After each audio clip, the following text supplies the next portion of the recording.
Hi guys. Tonight we step into a place that looks magnificent on postcards and in television dramas, but in truth would make you question every romantic fantasy you ever had about knights and noble lords. You're entering a medieval castle, not in the warmth of midday, not during a summer tour, but at dusk on a winter's night. The moment you cross the threshold, the air changes. The outside may be bitter, but inside these vast stone walls, you discover a new kind of cold, one that doesn't just nip at your fingers, but seems to sink into your very bones, and you probably won't survive this night. So, before you get comfortable, take a moment to like the video and subscribe, but only if you genuinely enjoy what I do here. And if you're awake enough, post your location and local time in the comments. I love knowing where and when you're listening. Now, dim the lights and let yourself drift gently into the story. You trudge across the drawbridge, and the iron portcullis creaks above you. The stones beneath your boots radiate no warmth, only an icy indifference. Historians tell us castles were marvels of defense, strongholds designed to repel invaders with thick walls and ingenious traps. But those same walls that kept arrows and fire out also kept the winter in. They absorb the day's meager sunlight and return nothing but dampness at night. You glance up at the battlements and imagine guards pacing, their breath steaming like smoke in the twilight. The wind whistles through cracks you didn't think could exist in such massive walls. You wonder, if stone is supposed to be solid, why does it feel like the air itself leaks right through? Scholars still argue whether medieval builders understood the full consequences of their design, or whether practicality and defense always trumped comfort. Step inside, and the scent of wet limestone and wood smoke hits your nose. The great hall stretches before you, and yet, even here, the chill refuses to leave. It clings to every surface, sliding down pillars and creeping into the hems of your clothes. Your fingers tighten around the coarse wool of your cloak, but the fabric only scratches your skin while letting icy drafts sneak in through seams. You pause near the doorway, listening to the echoes of footsteps fading into the cavernous chamber. You notice the torches mounted on the walls. Their flames sway, restless in the breeze, and you realize, if wind can dance so freely here, how can warmth ever linger? It is no coincidence that chroniclers of the time often described winter nights in castles as trials of endurance. Some even wrote letters apologizing for their shaky handwriting, blaming the unrelenting cold. A quirky tidbit? One French chronicler once joked that ink froze in his inkwell faster than his wine chilled.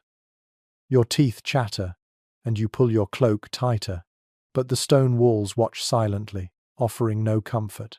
In this moment, it becomes clear, this isn't the fairy tale castle of storybooks. This is survival, night after night, with no central heating, no insulation, and no relief, and you've only just arrived. You step farther into the great hall, expecting grandeur to make up for the icy welcome, but instead you find that the cold has multiplied. The chamber stretches high above you, its vaulted ceiling disappearing into shadow.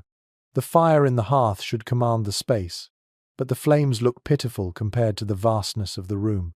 Every crack in the mortar, every slit in the wall, funnels in cold air that circles endlessly, like a draft determined to chase you wherever you move. The hall is meant for feasts, proclamations, and courtly gatherings, and in daylight it might even dazzle.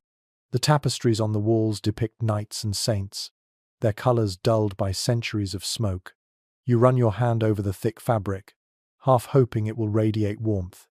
Instead, it feels damp, heavy with moisture drawn straight from the stone. Historians note that tapestries did more than decorate. They attempted to insulate. Yet, scholars still debate whether they offered any meaningful protection against the bitter drafts, or if they were little more than symbolic barriers. At your feet, the echo of your boots on stone reverberates, each sound sharp as flint. The hall amplifies every small movement, so you hear your own shiver, as though the walls themselves mock your frailty. Candles flicker on long wooden tables, throwing patches of amber light that dissolve into endless shadows. The warmth from their flames doesn't reach you, It doesn't even reach the dishes they're meant to illuminate. Imagine sitting here at a feast, your hands numb as you raise a goblet, your breath fogging so thick that it becomes part of the atmosphere. You glance toward the dais, where a carved chair sits more a throne than a seat. Picture a lord or lady perched there in winter, wrapped in ermine-trimmed robes, struggling to maintain dignity while privately fighting the same shivers you feel now. Contemporary letters reveal noble complaints about frost forming on goblets, or servants finding sheets of ice inside the castle even after fires blazed. The irony: power gave them authority but not immunity to the relentless cold. And then you notice the hearth itself. Smoke curls upward, staining the rafters with a sooty haze. You draw near, letting the fire lick your cheeks with a brief glow. But step back a few paces, and the warmth is gone, swallowed whole by the drafty chamber. It's almost cruel. A single fire is like a candle trying to heat a cathedral. Records from medieval households mention the enormous expense of fuel, cartloads of wood, bundles of peat, even dried animal dung. Still, the fires never seemed enough. One quirky note: in some German castles, it's said that entire pine trunks were dragged inside, one end burning while the rest slowly fed itself into the blaze. And yet, guests still wore cloaks indoors. You wrap your arms around yourself, rubbing your hands together, but the friction barely helps. You realize this hall, for all its splendor, isn't a sanctuary but a stage, a place for display, not comfort. Tonight it offers you little more than echoes and smoke. You breathe deeply, coughing at the acrid air, and begin to wonder how many hours you can endure before the cold overtakes even your stubborn will. You press deeper into the castle, your boots striking stone that feels more like ice than rock. At first, you expect that walking will warm you, but the floor itself betrays you. Each step seems to leach the heat right out of your soles, a slow theft that makes your bones ache. You think back to modern homes with rugs and carpeting, even underfloor heating in some cases.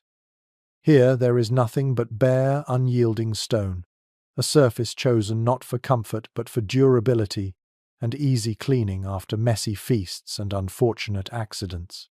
Archaeological studies confirm that most medieval halls and corridors had floors of raw stone, sometimes sprinkled with rushes, herbs, or straw to soften the surface and mask unpleasant smells.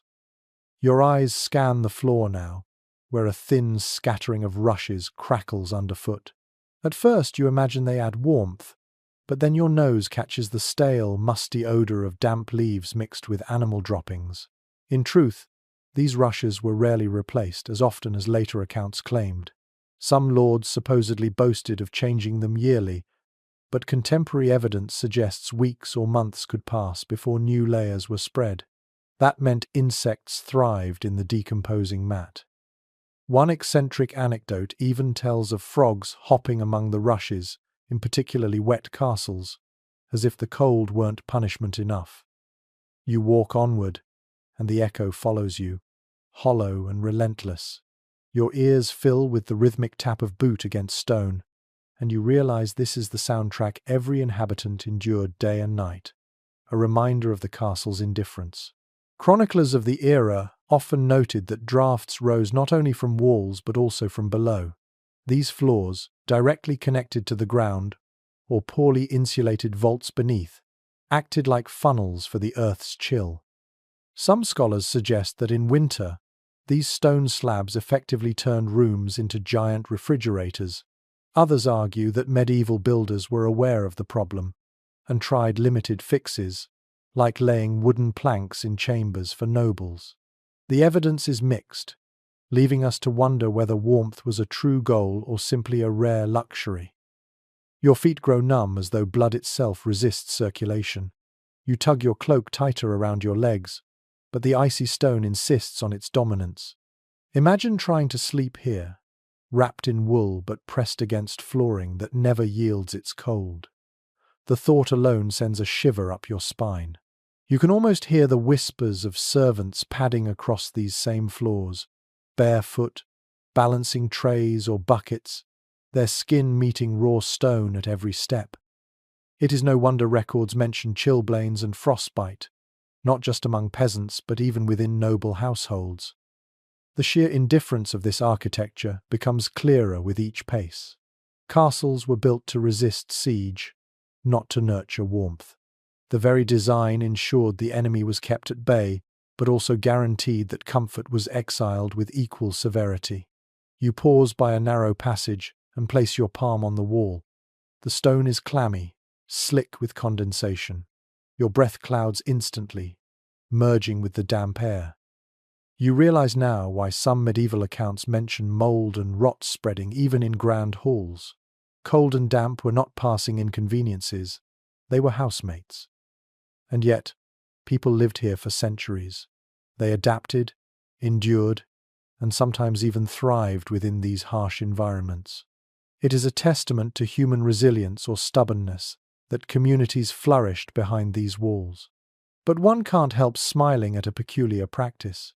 In some records, children were encouraged to play and stomp about indoors, not just for amusement but to keep their bodies from stiffening in the cold. You picture small figures dashing about, their laughter echoing against stone, while adults huddled near weak fires, resigned to another night of icy endurance. Still, questions remain. Did they ever truly feel at home in these spaces, or did they simply survive them?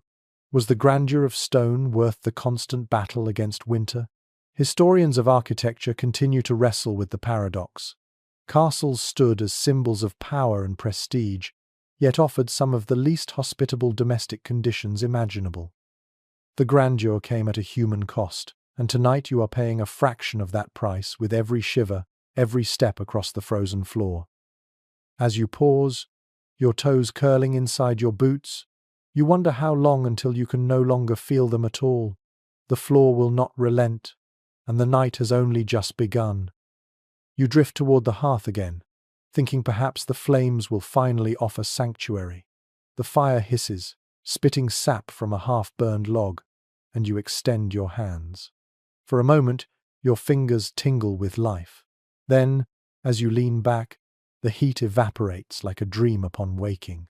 The great chamber swallows the fire's generosity, leaving you almost as cold as before. This is no accident. Contemporary records repeatedly describe castle hearths as inadequate for the space they were meant to warm. Even when dozens of logs blazed, only those within arm's reach felt relief. The very design of these fireplaces emphasized smoke management over comfort. Tall chimneys drew flames upward, while heat vanished into the sky. One medieval writer remarked that a fire seemed to warm heaven more than earth, a biting comment on the futility of these household flames. You look around and notice servants carrying bundles of wood, their shoulders bent from the weight. Fuel was an endless demand. Cartloads of oak and beech arrived daily, yet never seemed enough. In harsher winters, records show noble households rationing fires, placing priority on the Lord's chamber or chapel. In poorer households, peat bricks or even dried dung became common substitutes. Modern readers might wrinkle their noses at the thought, but for many, smoke from dung was preferable to the bone-deep cold. A curious anecdote survives from a household account in Burgundy.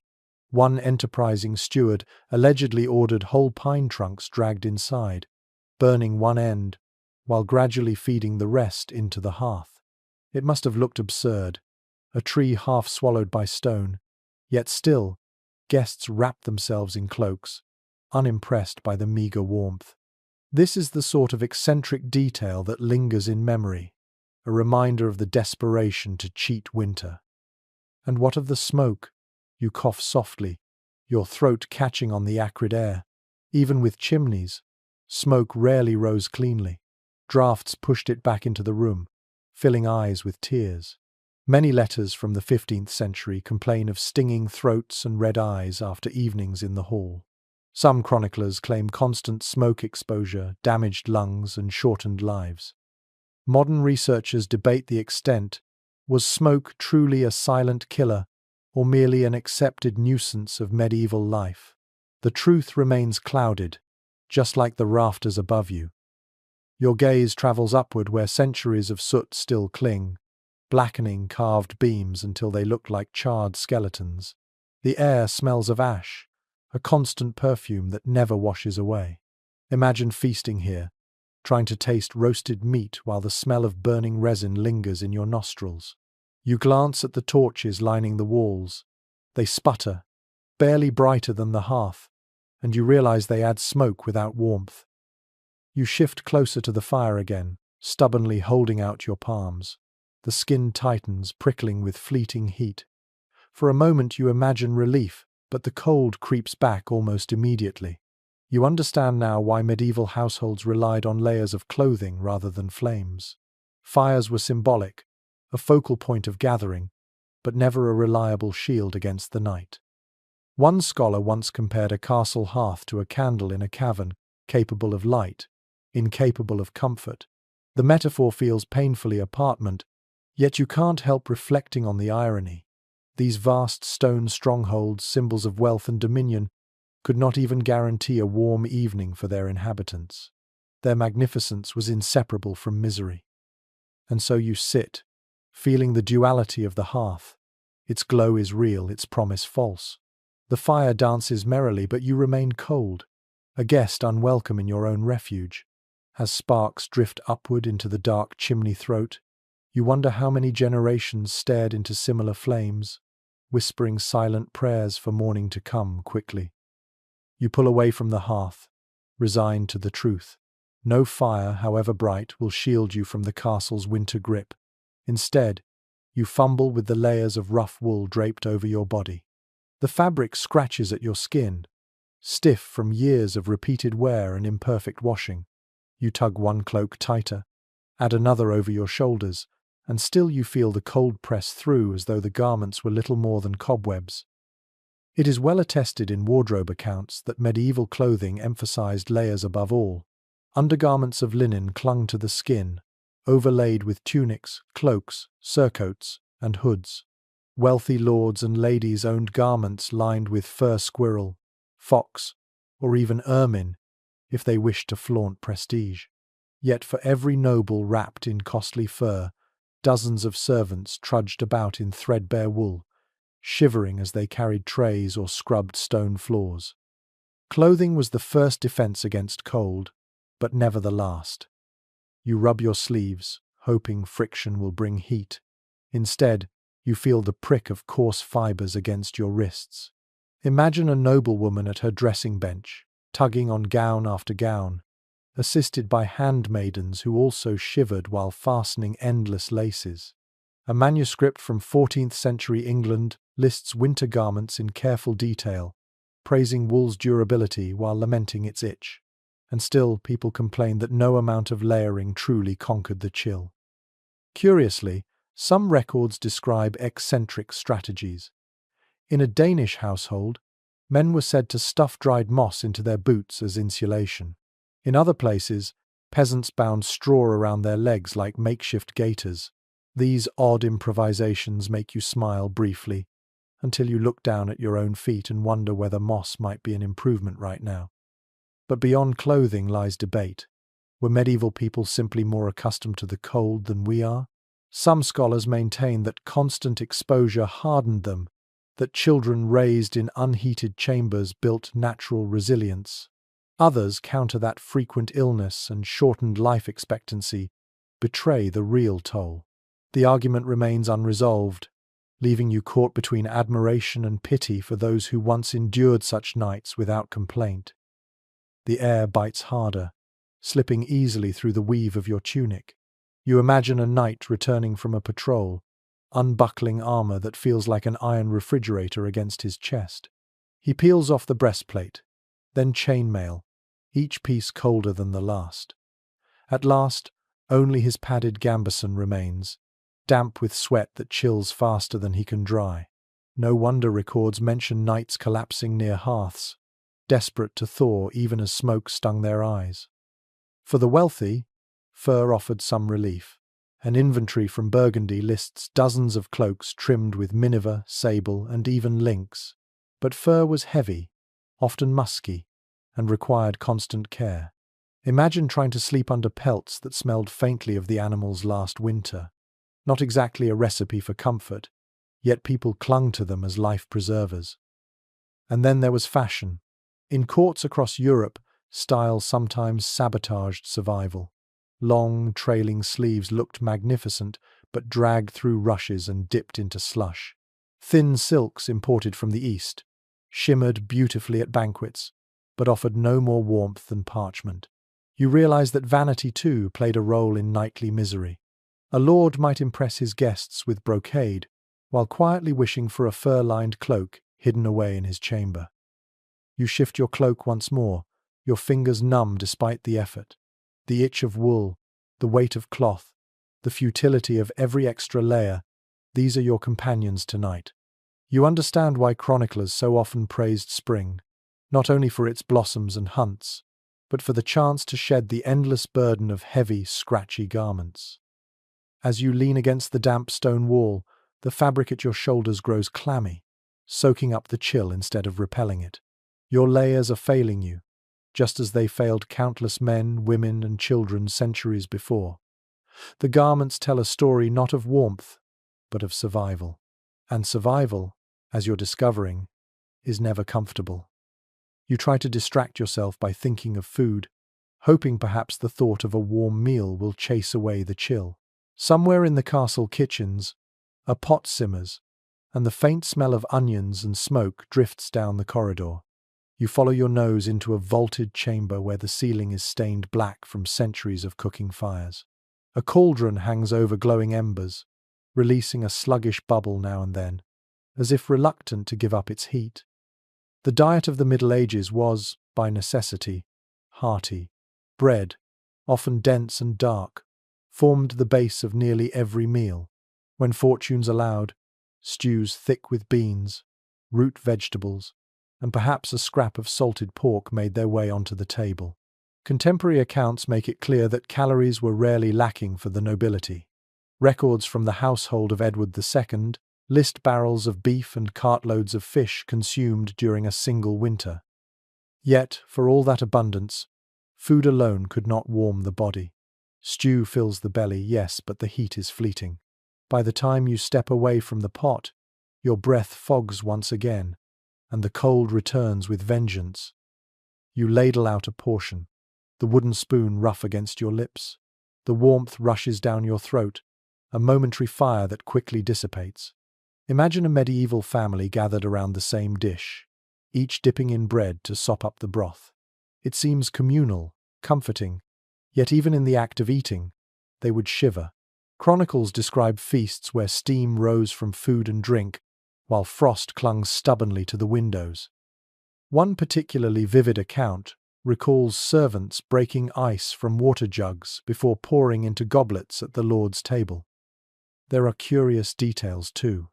In some northern households, hot ale was seasoned with spices in hopes of generating inner warmth. Elsewhere, cooks added mustard or horseradish to dishes, believing their sharp bite invigorated the blood. Strange remedies, perhaps, but anything was worth trying when stone walls turned supper into an endurance test. And sometimes the food itself became an enemy. Chronicles mention loaves frozen so hard in winter they needed to be thawed by the fire before they could be sliced. But how much did diet truly protect against the cold? Some researchers argue that heavy medieval fare, dense with fat and grain, supplied the calories necessary for survival. Others counter that malnutrition was common even among those who ate heartily, with poor vitamin balance leaving immune systems fragile against illness. The question remains unsettled, like so many aspects of daily life hidden behind stone. You spoon another mouthful and chew slowly. The stew is thick, earthy, filling, yet you notice your hands still tremble as you hold the bowl. You imagine sitting at a feast where dozens of courses parade before you: roasted swans, gilded pies, endless wine, and still you watch your breath rising like smoke above the table. Nobles may have displayed their power through food, but they never conquered the cold it failed to erase. You picture the kitchens themselves in winter, the cooks sweating near roaring ovens while apprentices shivered in storage rooms where meat froze solid on hooks. Some scholars suggest that in these conditions, preservation became simpler nature's refrigerator, saving the effort of salting or smoking. Yet even here, irony reigns. What preserved food for the household also tormented the bodies of those who prepared it. The stew warms your stomach, but only for a moment. Already you feel the creeping fingers of cold working their way back into your chest and limbs. You realize that food, like fire and clothing, was never enough on its own.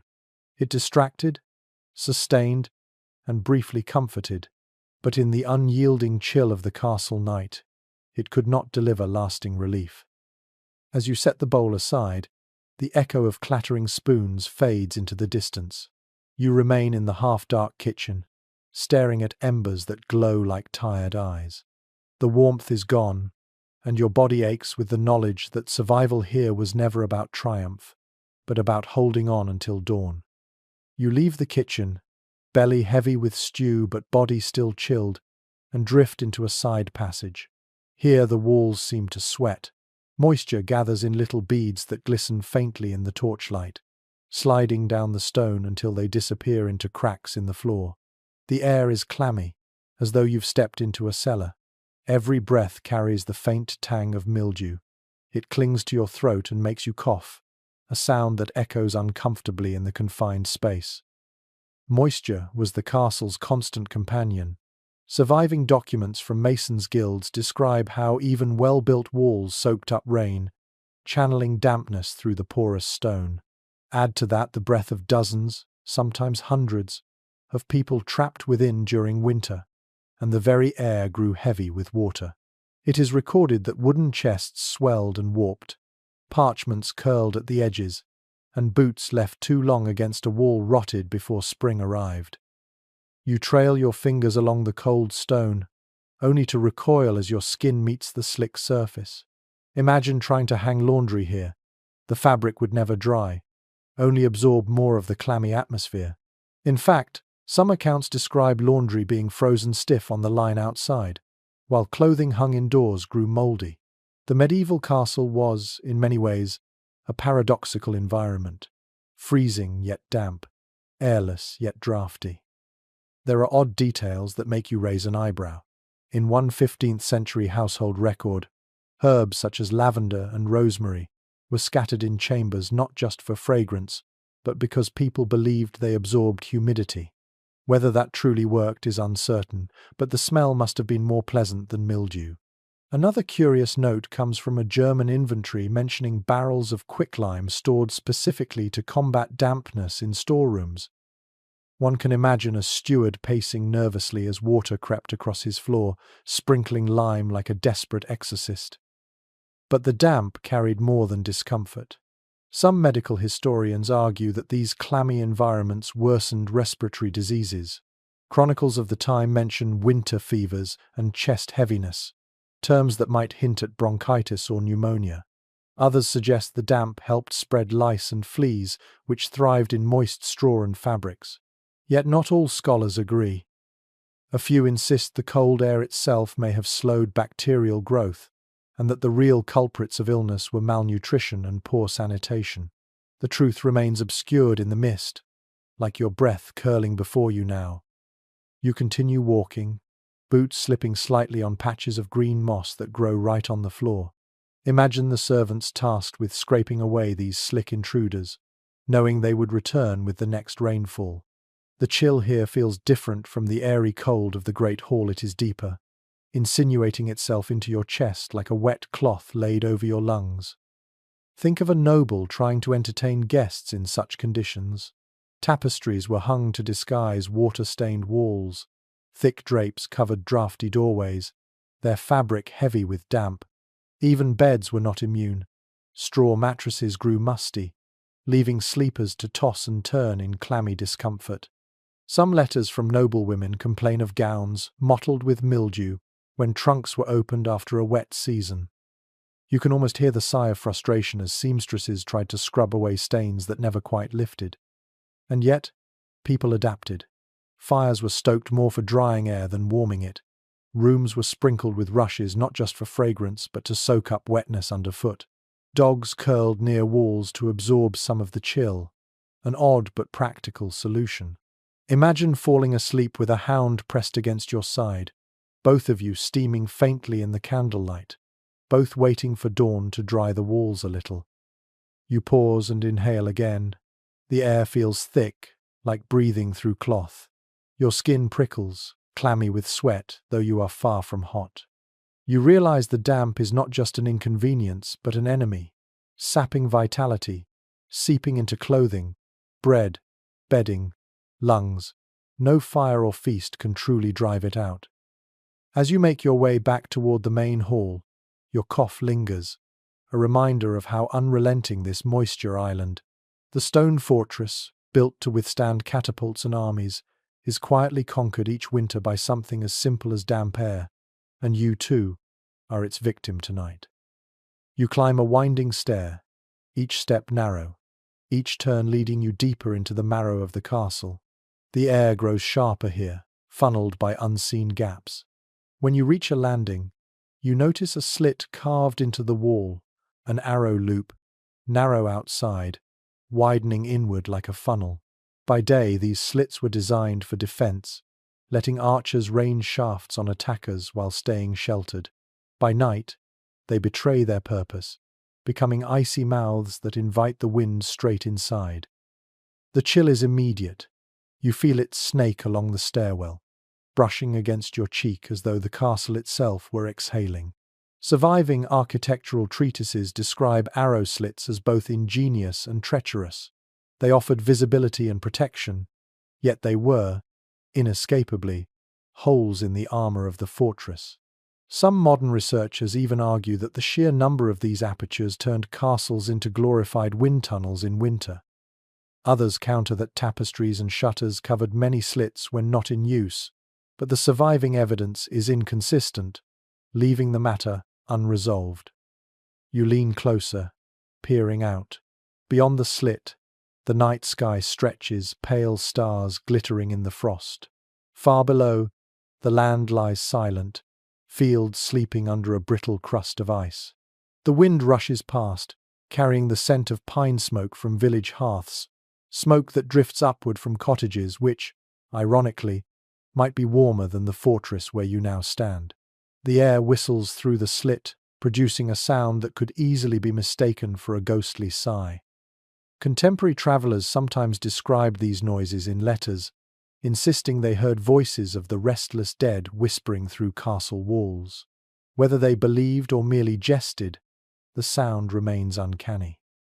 Your fingers trace the edge of the slit, rough and cold. Imagine an archer here, bow in hand, squinting into the snow while his body shook uncontrollably from exposure. Accounts of sieges often mention defenders collapsing from the cold long before arrows found them. A peculiar anecdote survives from a Scottish stronghold. It was said that archers stuffed bits of wool or moss into slits to muffle the whistling drafts at night. Whether this truly worked, or was simply wishful thinking, you can picture the desperation behind the attempt. Inside, you step back into the stairwell, only to find the draft follows. It threads through your cloak, around your ankles, into your hair. The sound of it endless, low, mournful becomes part of the night's soundtrack. And here lies a question scholars have debated. Did medieval builders underestimate the problem, or did they accept it as a necessary trade-off? Some argue that castles in milder climates hardly suffered, while northern fortresses endured relentless winter torment. The surviving remains refuse to tell the full story, leaving us with speculation and shivers. You descend again, the wind still prowling at your back. In the hall below, you notice servants trying to block arrow slits with wooden shutters, their hands fumbling in the cold. The wood creaks but never seals fully. A candle flickers madly near the opening, flame bending as if bowing to the invisible guest. The servant curses softly, pulls the shutter tighter, but the air keeps seeping through. This is the reality. No matter how grand the fortress, nature always finds a crack. You imagine yourself lying in bed later, the draft brushing across your face like a thief in the dark. Even with curtains drawn around the frame, The air will find you, chilling your nose and ears until sleep feels impossible. The slit so effective in battle becomes your tormentor in peace. You step away from the wall, shoulders hunched, cloak tight. The sighing of the arrow loops fades only slightly, never fully leaving your ears. It occurs to you that these very breaths of wind have whispered through the castle for centuries, unchanging, unrelenting, reminding every inhabitant that defense came at the price of warmth. Tonight, that price is yours to pay. You move back into the hall, where shadows tremble under the restless glow of fire and torch. At first glance, the flickering lights should promise comfort, but as you stand in their radius, you realize they betray you. The flames quiver, orange tongues darting upward, their heat so localized that it seems to vanish before reaching your skin. The glow may banish darkness, but it leaves the cold untouched. It is well established in household records that castles consumed staggering quantities of tallow candles and pitch-soaked torches. The accounts of one 15th century English estate record nearly 30,000 candles purchased for a single winter. Yet the paradox remains, all that burning light scarcely improved anyone's warmth. Candles were primarily for sight, not survival.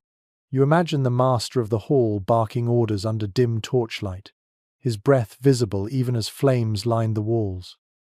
Your eyes adjust, and you notice how uneven the light island pools of brightness flare around sconces, while most of the chamber drowns in shadow.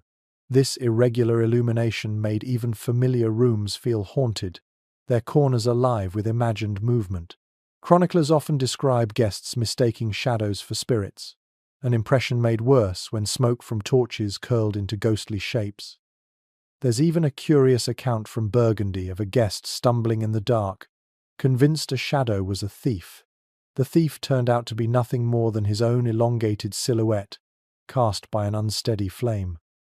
You rub your arms and realize that the torches contribute more smoke than comfort. The smell is acrid, sticky, worming into fabric until cloaks reek of pitch. Eyes sting, lungs protest, and still the cold reigns. Some researchers believe that constant smoke exposure may have worsened respiratory ailments, compounding the castle's damp conditions. Others argue that people adapted quickly, scarcely noticing the haze after years of exposure. The debate lingers like the soot above your head. You wander toward a row of candles, their wax pooling downward in uneven rivulets. The tiny flames shiver when the draft sneaks in, reminding you how fragile this technology was. Imagine servants scurrying with trays of candles, trimming wicks, replacing spent stubs. The work was endless, a cycle of flame that never quite conquered the dark. In some courts, servants lit as many as 500 candles before a banquet, a spectacle meant to awe visiting dignitaries. And still, despite the dazzling display, guests huddled in cloaks, their shoulders hunched against the gnawing cold. The light deceives you. It paints golden patterns on the stone, makes pewter plates gleam faintly, yet it has no body. Hold your hands near a torch, and you feel a momentary wave of heat, gone the instant you step aside. This is not warmth but illusion, a shimmering lie in orange and gold. You close your eyes for a moment, listening to the crackle of pitch. The sound mimics a hearth but carries no promise. Your skin prickles not from heat but from the same relentless chill that has stalked you since entering. You open your eyes again, and for a moment you wonder how many people centuries ago sat under these same lights, wishing them to be something they could never become. A peculiar custom comes to mind. In certain castles of Italy, glass vessels filled with oil were lit instead of candles, producing a cleaner, steadier flame. Some travelers claimed these lamps seemed almost magical. Yet, ironically, oil lamps were said to attract more insects in summer, leaving residents swatting at moths and beetles even as the cold persisted. Innovations came, but none solved the fundamental problem. Light and heat rarely traveled together. You step back, watching the torches hiss as a new log is added to the hearth. The flames leap, shadows scatter, but the cold stays rooted in the stones, immovable, patient, everlasting. The light fills your eyes, but not your body. It is both a comfort and a mockery. Tonight, as in centuries past, the castle remains brilliant to look upon, yet unlivable to endure. You wander from the hall into a service passage, and the sound of hurried footsteps reaches your ears. A cluster of servants rushes past, arms laden with trays and bundles of wood. Their breath puffs into the air like pale smoke, even indoors. You pause to watch them, and for a moment you realize that if lords and ladies suffered from the cold, then those beneath them fared far worse. It is firmly recorded in wage rolls and inventories that most servants owned only 1 or 2 sets of clothing, usually rough wool or hemp. Many went barefoot indoors, not from choice but necessity.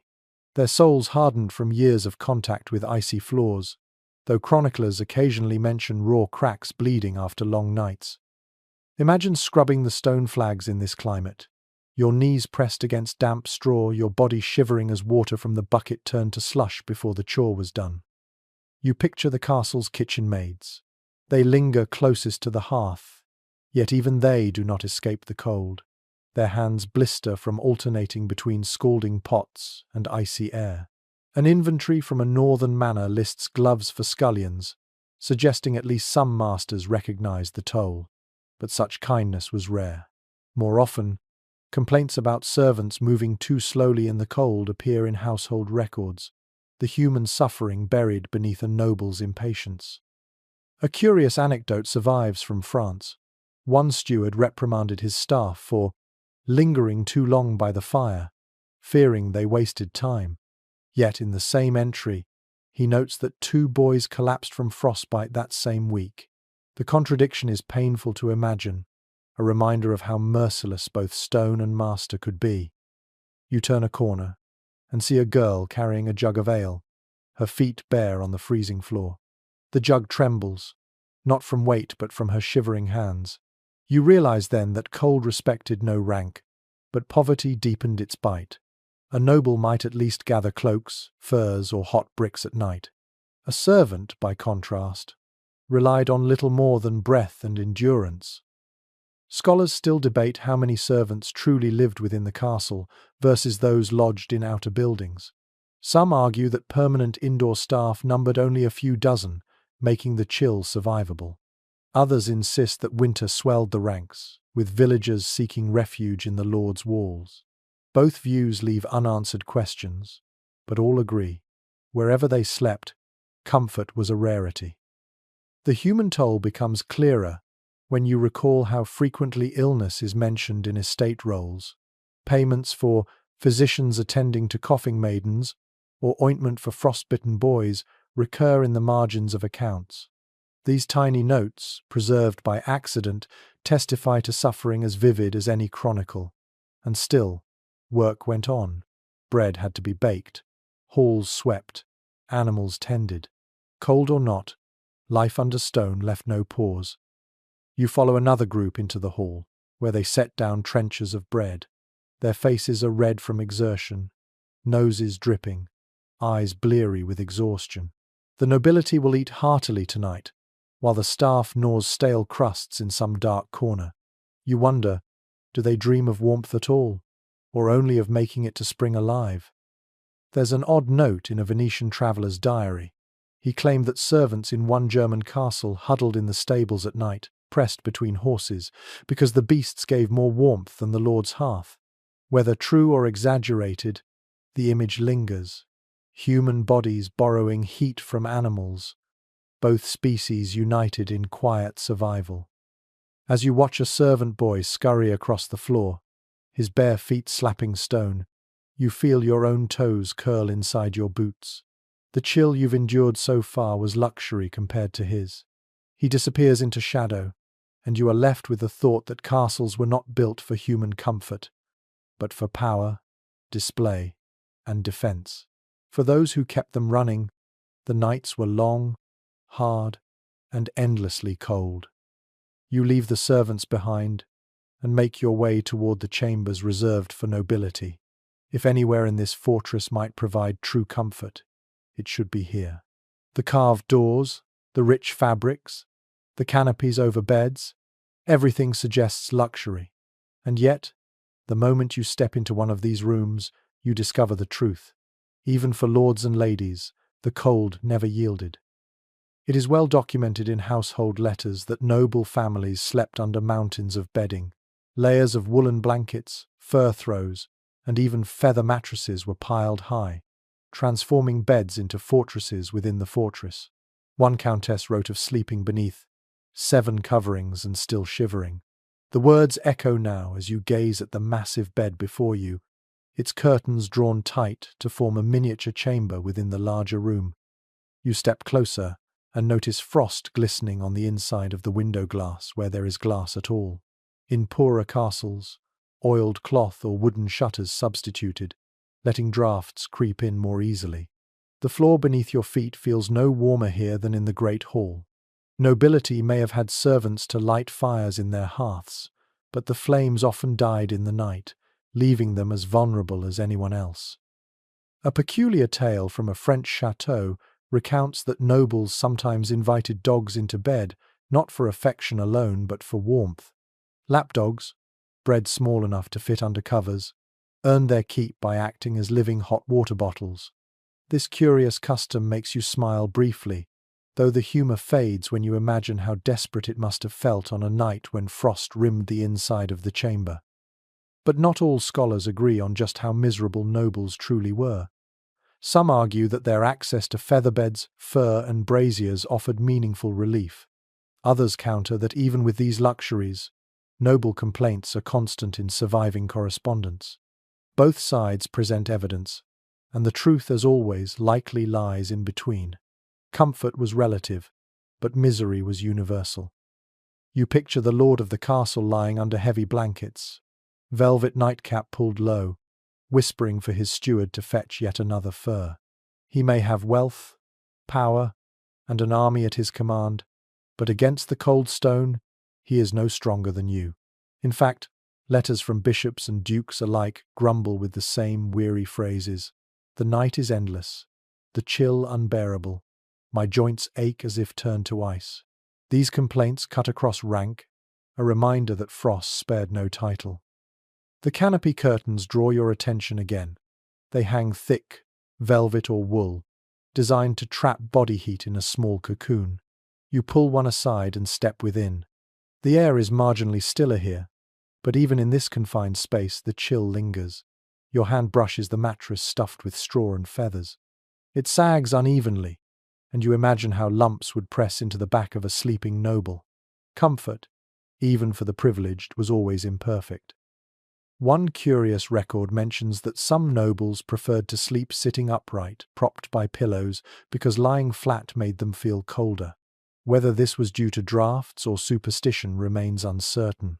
What is certain is that sleep was rarely restful. Chroniclers describe lords waking multiple times to stoke fires or call for hot stones wrapped in cloth to be slipped into the bed.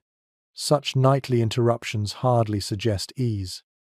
You sit briefly on the edge of the bed, and your breath curls into the closed space like smoke.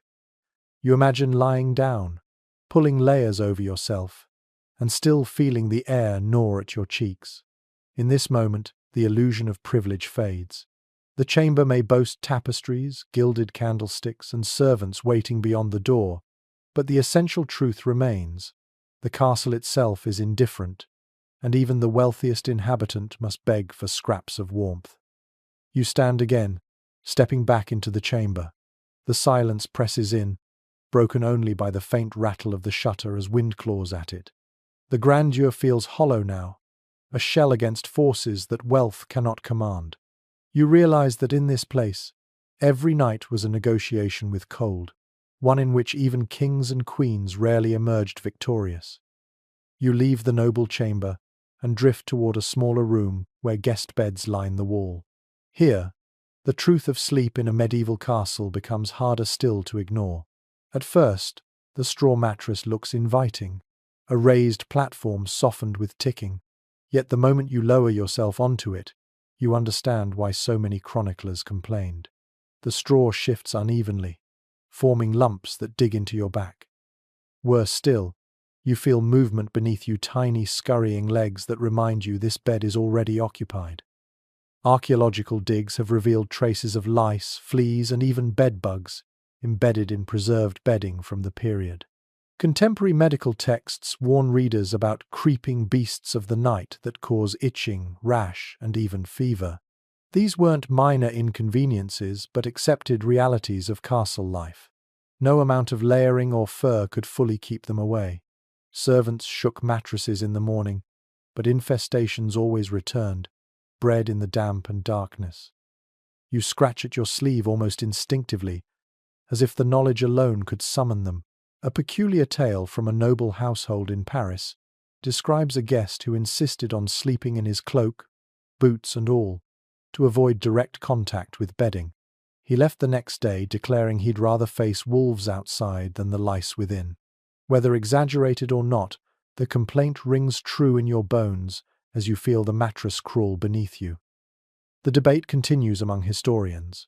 Were such infestations universal, or exaggerated by disgusted travelers?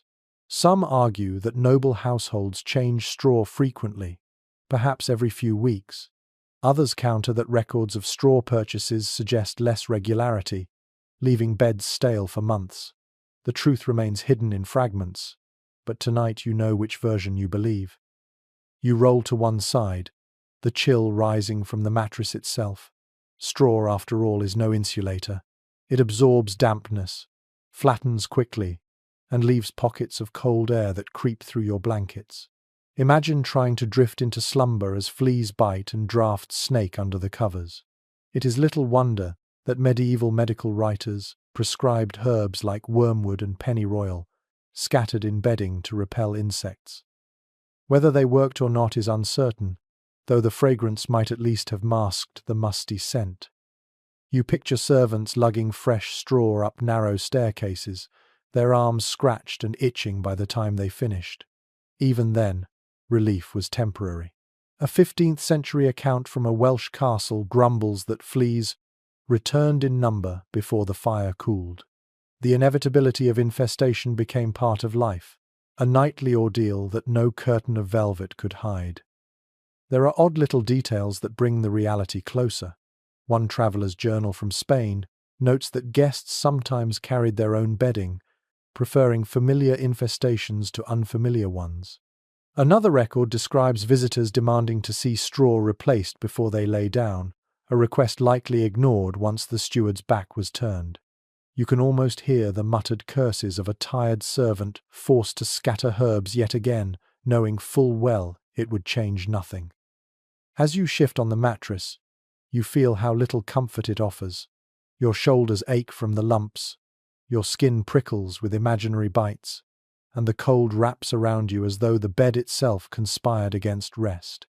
You realize now why the noble chamber had curtains drawn tight privacy.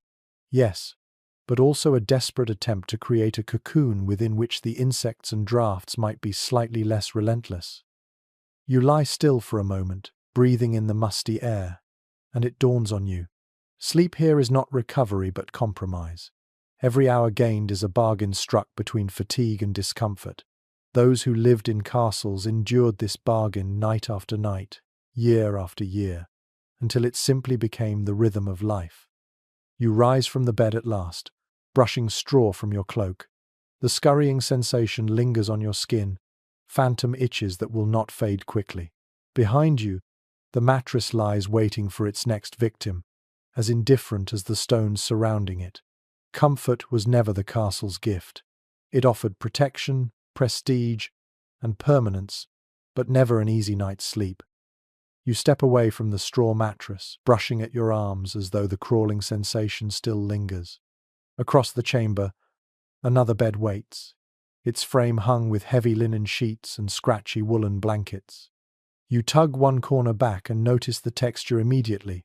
Coarse, stiff, rough enough to redden your knuckles. This was medieval sleepwear's constant companion. The people who lived in castles did not slip into fleece pajamas or soft cotton. They stripped to linen shirts or shifts, garments that might feel airy in summer, but in winter turned icy against the skin. It is confirmed in countless wills and household inventories that linen was the foundation of medieval wardrobes. It absorbed sweat and oils, acting as a buffer beneath heavier wool.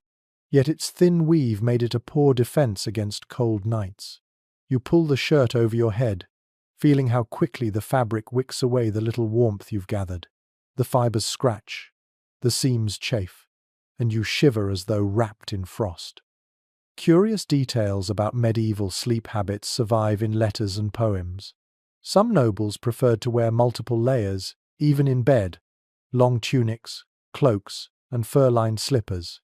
Others, guided by superstition, believed sleeping unclothed allowed the body to breathe more freely. You picture the scene.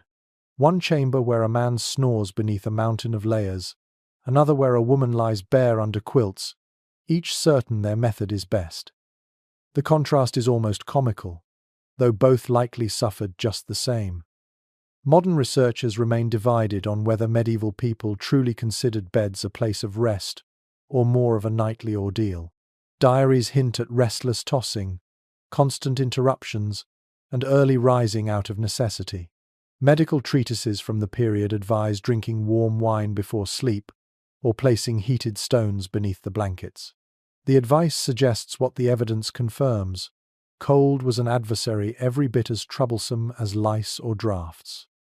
You lie back for a moment, the linen shirt clinging unpleasantly to your skin, the woolen blanket above scratches like brambles. Imagine trying to drift into slumber with such textures pressing into every inch of you. No wonder lullabies of the era often mention prayers for warmth. One old French rhyme pleads for angels to wrap the child in their wings, a poetic cry for insulation when blankets failed.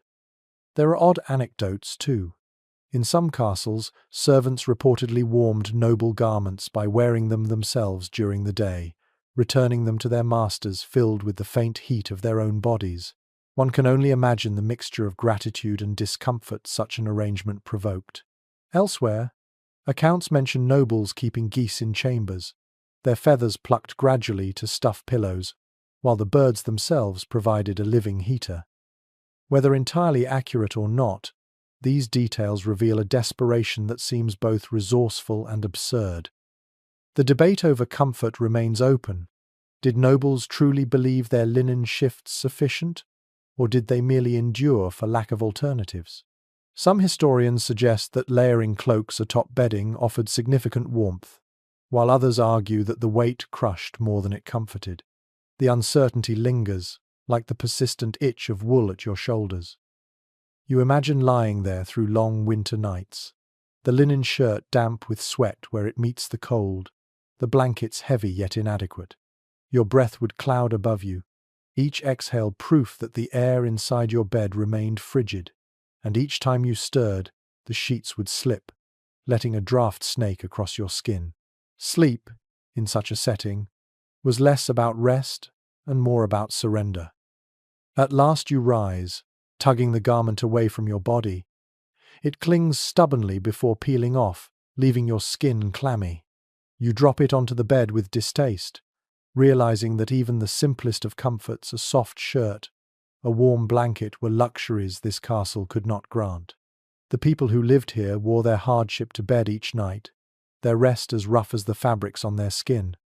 You rub your arms against the chill, and your eyes are drawn once more to the heavy curtains that hang around the bed frame. Their folds reach from canopy to floor, enclosing the mattress like a miniature room within a room.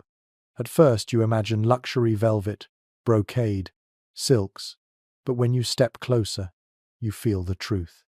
The cloth is thick, yes, but also stiff, damp at the hem, its edges frayed where moths have nibbled. The curtain sways slightly, moved by a draught that somehow still finds its way inside.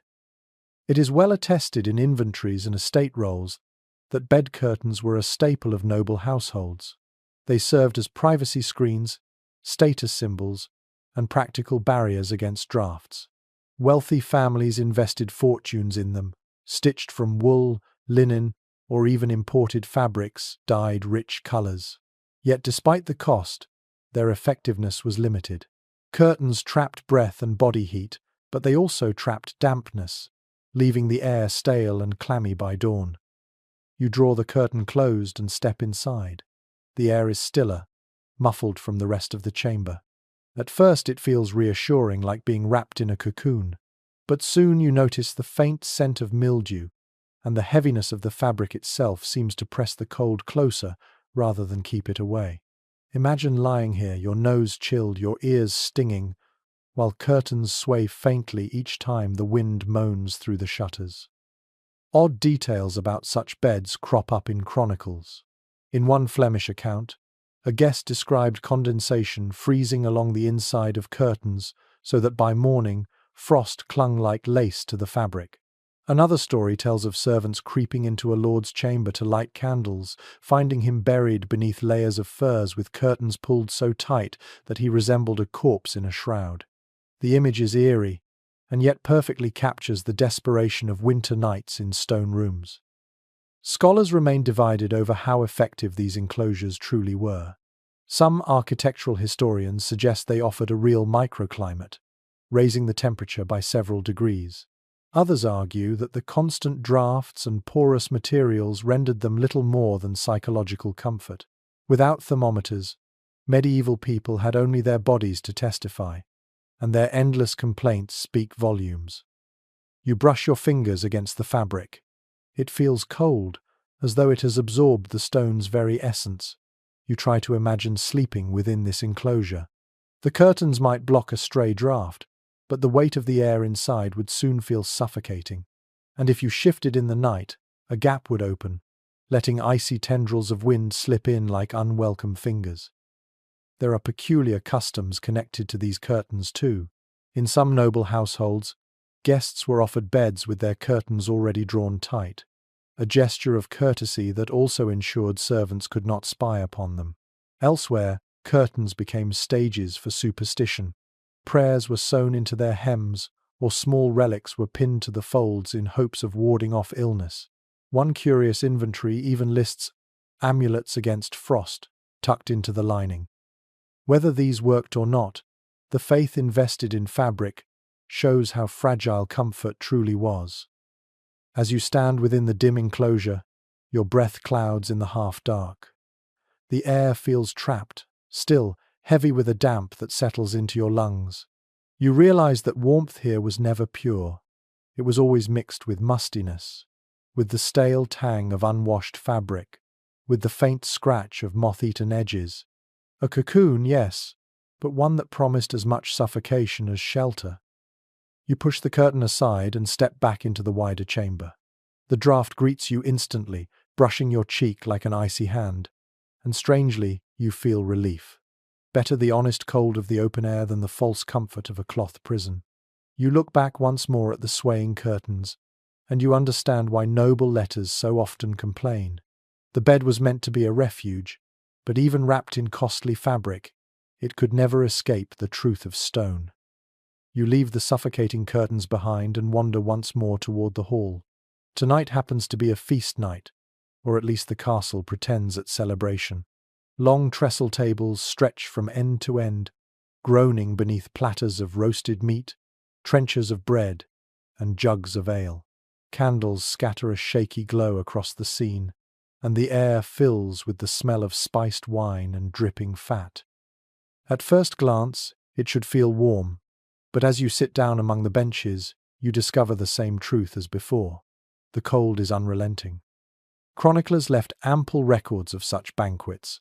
They tell of whole boars roasted, pies stuffed with birds, even elaborate dishes gilded with gold leaf to impress guests.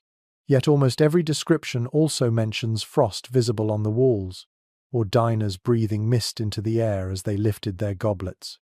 Archaeological evidence even shows that some castle dining halls were built with drains directly into the floor, so spilled wine and food could be washed away, an efficient system, but one that also let icy air and damp seep upward all through the night. You glance across the hall and see guests wrapped in cloaks, even as they gnaw at drumsticks. Their laughter rings, but their shoulders hunch. Their fingers twitch for warmth between bites. You notice a servant rushing past with a tray of steaming stew. The steam rises beautifully but vanishes the moment it hits the air, swallowed by the cavernous draught. A curious detail survives in a 15th century German poem. It describes a banquet where the Lord apologized to his guests because icicles hung from the rafters overhead. Rather than cancel the feast, they pressed on, drinking hot wine in an attempt to ignore the obvious. The poet notes with dry humor that we feasted under winter's teeth. Whether exaggerated or not, the detail makes you glance upward now, half expecting to see the same glittering stalactites overhead. But how much did these feasts truly distract from the cold? Some historians argue that the alcohol, noise, and companionship provided enough warmth in spirit to overcome discomfort. Others remain skeptical, pointing to constant noble complaints that even mid-banquet their fingers stiffened around knives. The debate continues, but tonight you can see both sides. The laughter is genuine, yet every chuckle sends a misty plume into the air like smoke from a chimney. You sip from a goblet of wine, its spiced aroma filling your nose. For a moment it burns warmly down your throat. Then, almost mockingly, the heat evaporates, leaving you no less chilled than before. Across the table, a woman sneezes into her sleeve. Another coughs quietly, both reminders of how gatherings like this often spread illness faster than cheer. Still, no one leaves. The feast is ritual as much as nourishment, and the performance must continue. Odd customs surface in your mind. In some regions, nobles instructed servants to place bowls of glowing embers beneath the tables during winter feasts, hoping to warm the guests' feet. A diary from Burgundy notes that the bowls often smoked too much, leaving guests coughing instead of thawed. Another account mentions straw scattered near benches, supposedly to insulate against the icy floor. Whether it worked or not, the attempt shows just how desperate people were to cheat the cold for a single evening. You tear a hunk of bread, its crust hard from the draught, and chew slowly. The flavor is good, but you can't help noticing the way your jaw trembles from chill as you bite. Around you, the hall swells with noise. Laughter, clinking cups, dogs barking as they beg beneath the tables. The scene is lively, yet beneath it lies a constant undercurrent. The sound of wind moaning through arrow slits, the quiet whistle of drafts along the stone floor. You realize that the banquet, for all its abundance, is less about comfort and more about defiance. The Lord hosts not because the hall is warm, but because the hall is cold, and he means to prove that the castle still thrives despite it. The feast is a performance, a declaration that life continues even when frost presses its face against the walls. But as you sit there, shoulders tense, fingers aching, you know the truth. The laughter will fade, the candles will gutter, and when silence returns, the cold will still be waiting. You set down your goblet, watching the steam curl briefly from the last of the hot wine. It swirls, dissolves, and disappears, much like the illusion of warmth this feast offers.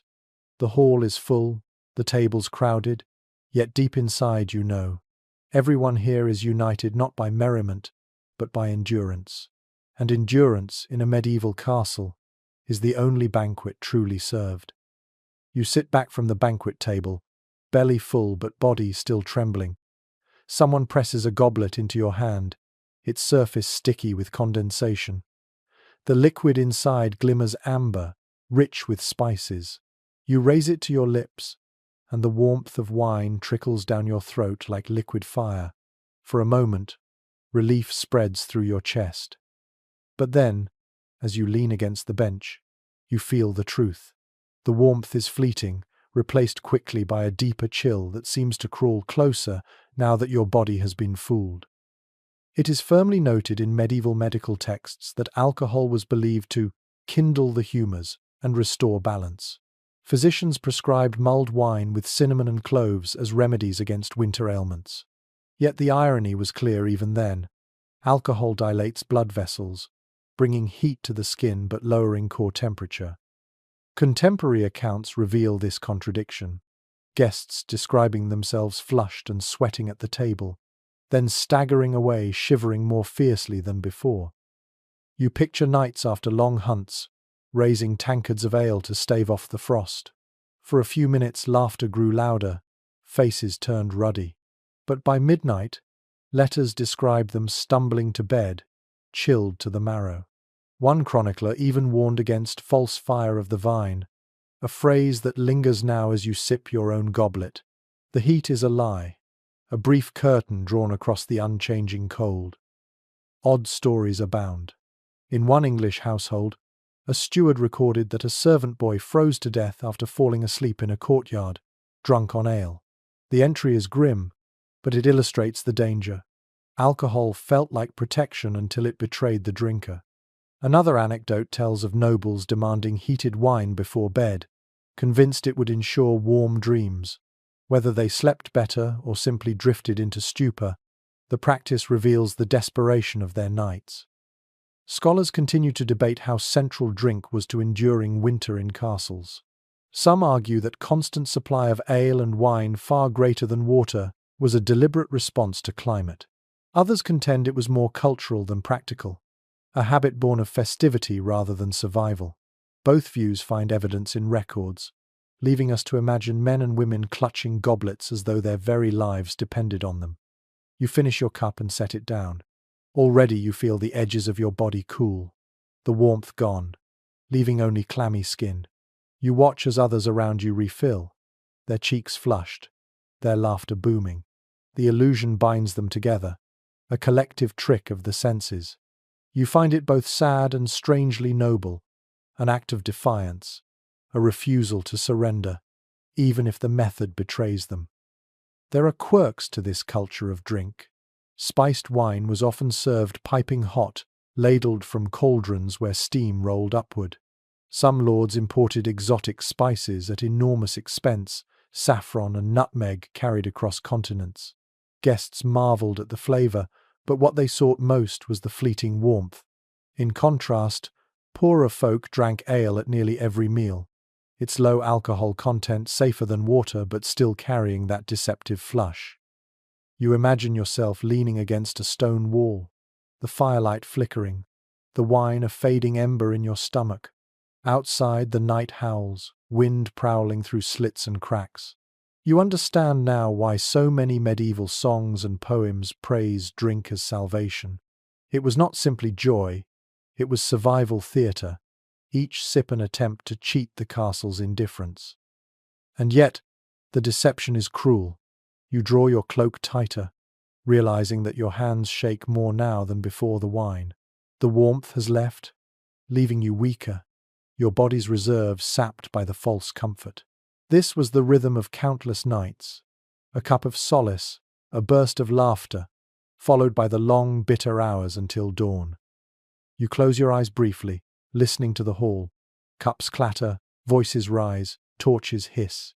Beneath it all lies the steady hum of cold, patient, and victorious. Wine may fight, ale may distract, but the stone does not care. The castle swallows both heat and hope alike. You open your eyes again, staring into your empty goblet. It glimmers faintly in the candlelight, a reminder of warmth already gone. The feast dwindles at last. Candles sputter low, benches scrape, and the hall grows quieter as nobles retreat to their chambers.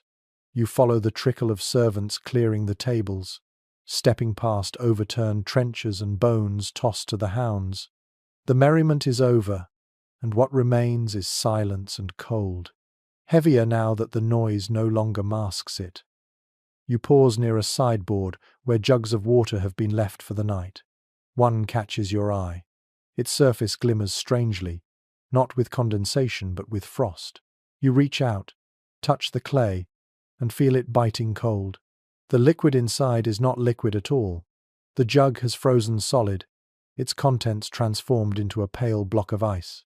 This, you realize, is the truest sign of the castle's indifference. Even indoors, water refuses to remain water. Contemporary letters confirm such details. One noblewoman in York complained in midwinter that "the pitcher in my chamber cracketh with frost." Another account from Bohemia records that servants broke ice from basins before washing the lord's hands at breakfast. Archaeological digs in castle wells show evidence of stone linings chipped by frost, proof that even underground storage was not safe from the season's grip. You lift the jug carefully, surprised at its weight. Imagine reaching for water in the middle of the night, lips parched, only to find the cup filled with shards of ice. Chronicles mention people resorting to sucking on snow indoors, an absurd yet believable image. A curious anecdote from Burgundy tells of a guest who demanded wine instead of water at night, insisting, "The frost cannot seize the vine." He woke to find even his goblet stiff with frozen slush. Scholars debate how common this freezing truly was. Some argue that only northern castles suffered such extremes, while others point to evidence that even southern strongholds reported frost on the inside of windows. Climate fluctuations, the so-called Little Ice Age, likely made winters harsher than many imagine. The exact degree is still contested, but the testimonies of frozen pitchers stand as chilling reminders. You set the jug down and breathe onto your fingers, watching your own mist swirl in the lamplight. Water turns to ice, breath turns to cloud. Even your body seems determined to betray you. You understand now why warm drinks were prized at night, why spiced wine and mulled ale became more than luxuries they were. Necessities, the only way to escape the humiliation of frozen jugs. The silence of the hall grows thicker. You hear only the faint creak of shutters as wind presses at them, and the occasional bark of a dog settling by the dying hearth. You imagine noble families climbing into their curtained beds, servants curling on straw pallets, each hoping that morning comes before thirst does. There are odd survival tricks noted in scattered documents. Some households dropped hot stones into buckets of water to keep them liquid overnight, though by morning the stones cooled and the ice claimed them anyway.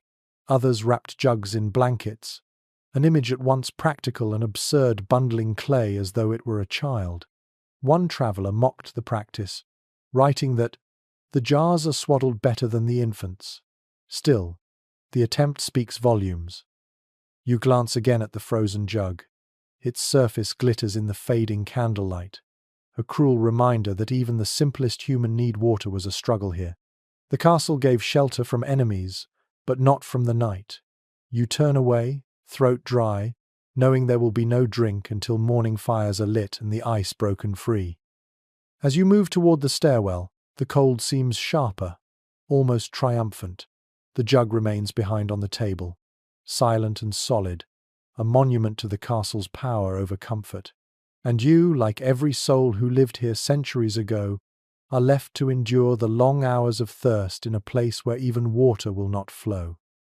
You climb the stair again, this time toward the upper chambers where servants sleep. The passage is narrow, the air sharper, and your breath echoes in hollow puffs. When you push open a small door, you enter a cramped loft where straw pallets line the floor. The first thing you notice is not sound but silence, broken only by muffled coughs and the soft shuffle of bodies huddling together. The second thing you notice is their hands. Fingers curled tight, knuckles red, some mottled with the pallor of frostbite. It is well documented in manor accounts that frostbite and chilblains plagued the lower classes in winter. Physicians of the time described red sores upon the toes and ears, a phrase that seems gentle compared to the reality of cracked, swollen flesh. Archaeological studies of skeletal remains reveal signs of repeated cold exposure, damage etched into bones long after flesh was gone. Tonight, as you look upon these sleeping forms, you realize those findings are not abstract. They are embodied here, in the curled shapes of exhausted servants.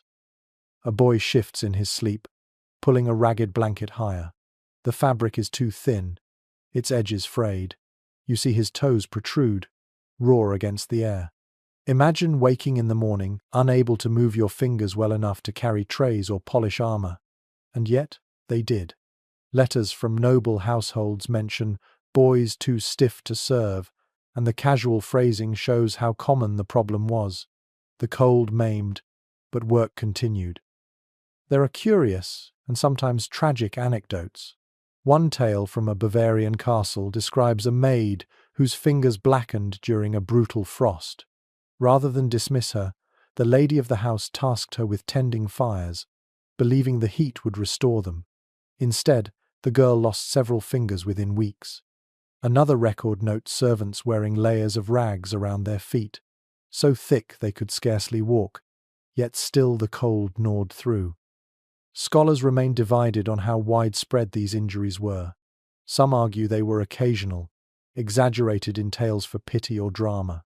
Others contend they were endemic, part of the invisible toll of medieval winters.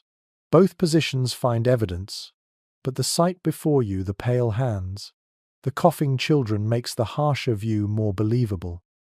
You notice a dog curled among the servants, its fur a patch of warmth in the straw.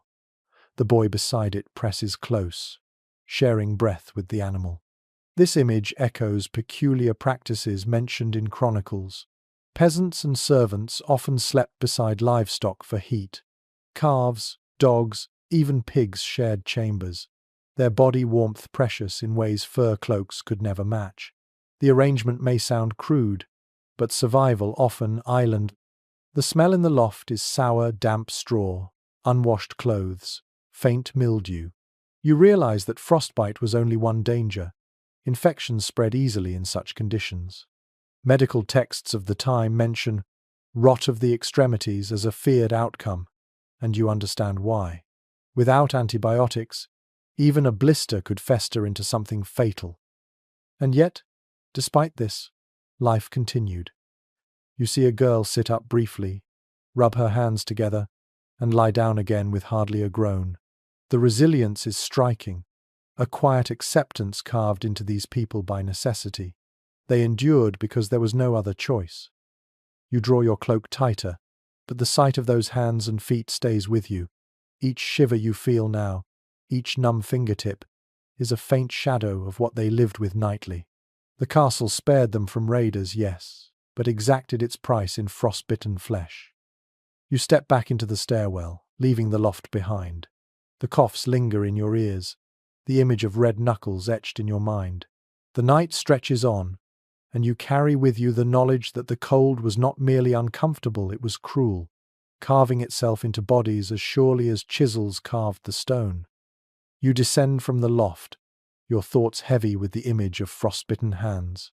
The air grows colder still as you follow a narrow passage to a small door tucked into the wall. When you push it open, a sharp wave of icy air strikes your face. This is the castle privy, an architectural marvel for its time, yet a nightly ordeal for anyone desperate enough to use it. The chamber is little more than a stone alcove jutting from the wall, with a wooden seat built over a vertical shaft. You step closer and hear the faint rush of wind spiraling upward. The opening beneath connects straight down to a chute, and beyond that, sometimes to the moat or a pit below. In summer, the smell alone would drive you away. In winter, the problem is worse. The cold climbs the shaft like a predator, icy drafts swirling through the hole to bite at anyone seated above. Contemporary accounts remark often on the misery of these privies. A nobleman in England once wrote to his steward complaining that the seat itself is frost. Another described the sensation as sitting upon winter's teeth. Archaeological evidence of latrine shafts confirms their openness to the elements. For all their ingenuity, they were chimneys of cold. You lower yourself cautiously, cloak wrapped tight. The wood feels like iron against your skin. Within seconds your legs tremble, not from exertion but from exposure. Imagine enduring this in the middle of the night, half asleep, body vulnerable. The very thought makes your stomach twist, as though thirst or hunger would be preferable to this ritual humiliation. Odd anecdotes abound. In one German castle, it was said that servants warmed privy seats with heated bricks before their lord used them, a gesture of both loyalty and pity. In Scotland, a chronicler describes a guest who refused to use the privy in winter, instead demanding a chamber pot beside his bed. The pot froze solid before morning, forcing servants to chip away at the contents with iron rods. Scholars remain uncertain how frequently privies were used at night. Some argue that chamber pots were the norm after dark, while privies were reserved for daylight. Others contend that nobles, particularly in large households, insisted on using the built structures regardless of hour. Both interpretations find evidence, And tonight you can see why the debate persists. Either option was miserable. You glance at the wooden door, its planks warped, unable to seal the chamber from the draught. The wind howls softly through the slit, carrying the scent of damp stone and something fouler. You realize now why servants dreaded this duty. Emptying, cleaning, maintaining. It was not merely unclean, it was unbearable in winter. And yet, this was necessity. Nature does not respect castles or kings. Every inhabitant, from lord to scullion, faced the same nightly choice: brave the frozen privy, or endure the indignity of a chamber pot that might freeze beside the bed. Both options robbed dignity, and both underscored the same truth: you would not last a night here without confronting discomfort on the most basic level. You step away quickly, shivering as you pull the door closed. The draught follows you into the corridor, whistling faintly through the cracks. For a moment you pause, leaning against the wall, heart beating fast as though you had faced an enemy. And perhaps you did. The castle, in its own quiet way, makes enemies of its very conveniences. You walk on, the sound of wind still in your ears. The privy fades behind you, but its memory clings, a reminder that even the smallest act of relief could feel like punishment in these walls. Here, there is no escape. Even privacy carries a chill sharper than any blade. You pull your cloak tighter as you leave the privy behind, stepping back into the corridor where torches sputter faintly. The thought strikes you that in a medieval castle, you never truly escaped the cold, not even indoors, not even in the heart of the Lord's Hall. Everywhere the air lingered, it found a way to sneak through cracks, windows, and stones. And so, people did the only thing they could. They carried their defences on their shoulders. Cloaks were the great equalizers. Nobles wore them embroidered, trimmed with fur, dyed in rich hues. Servants wore theirs plain, coarse, sometimes little more than patched rags. But everyone clutched a cloak tightly around themselves, even when moving from one room to another. Illuminated manuscripts frequently depict men and women indoors with hoods raised, as though each chamber were an outdoor street. That detail, so easily overlooked in paintings, tells its own quiet truth. You draw your own cloak tighter, the hood shadowing your face. The fabric feels heavy but not protective enough.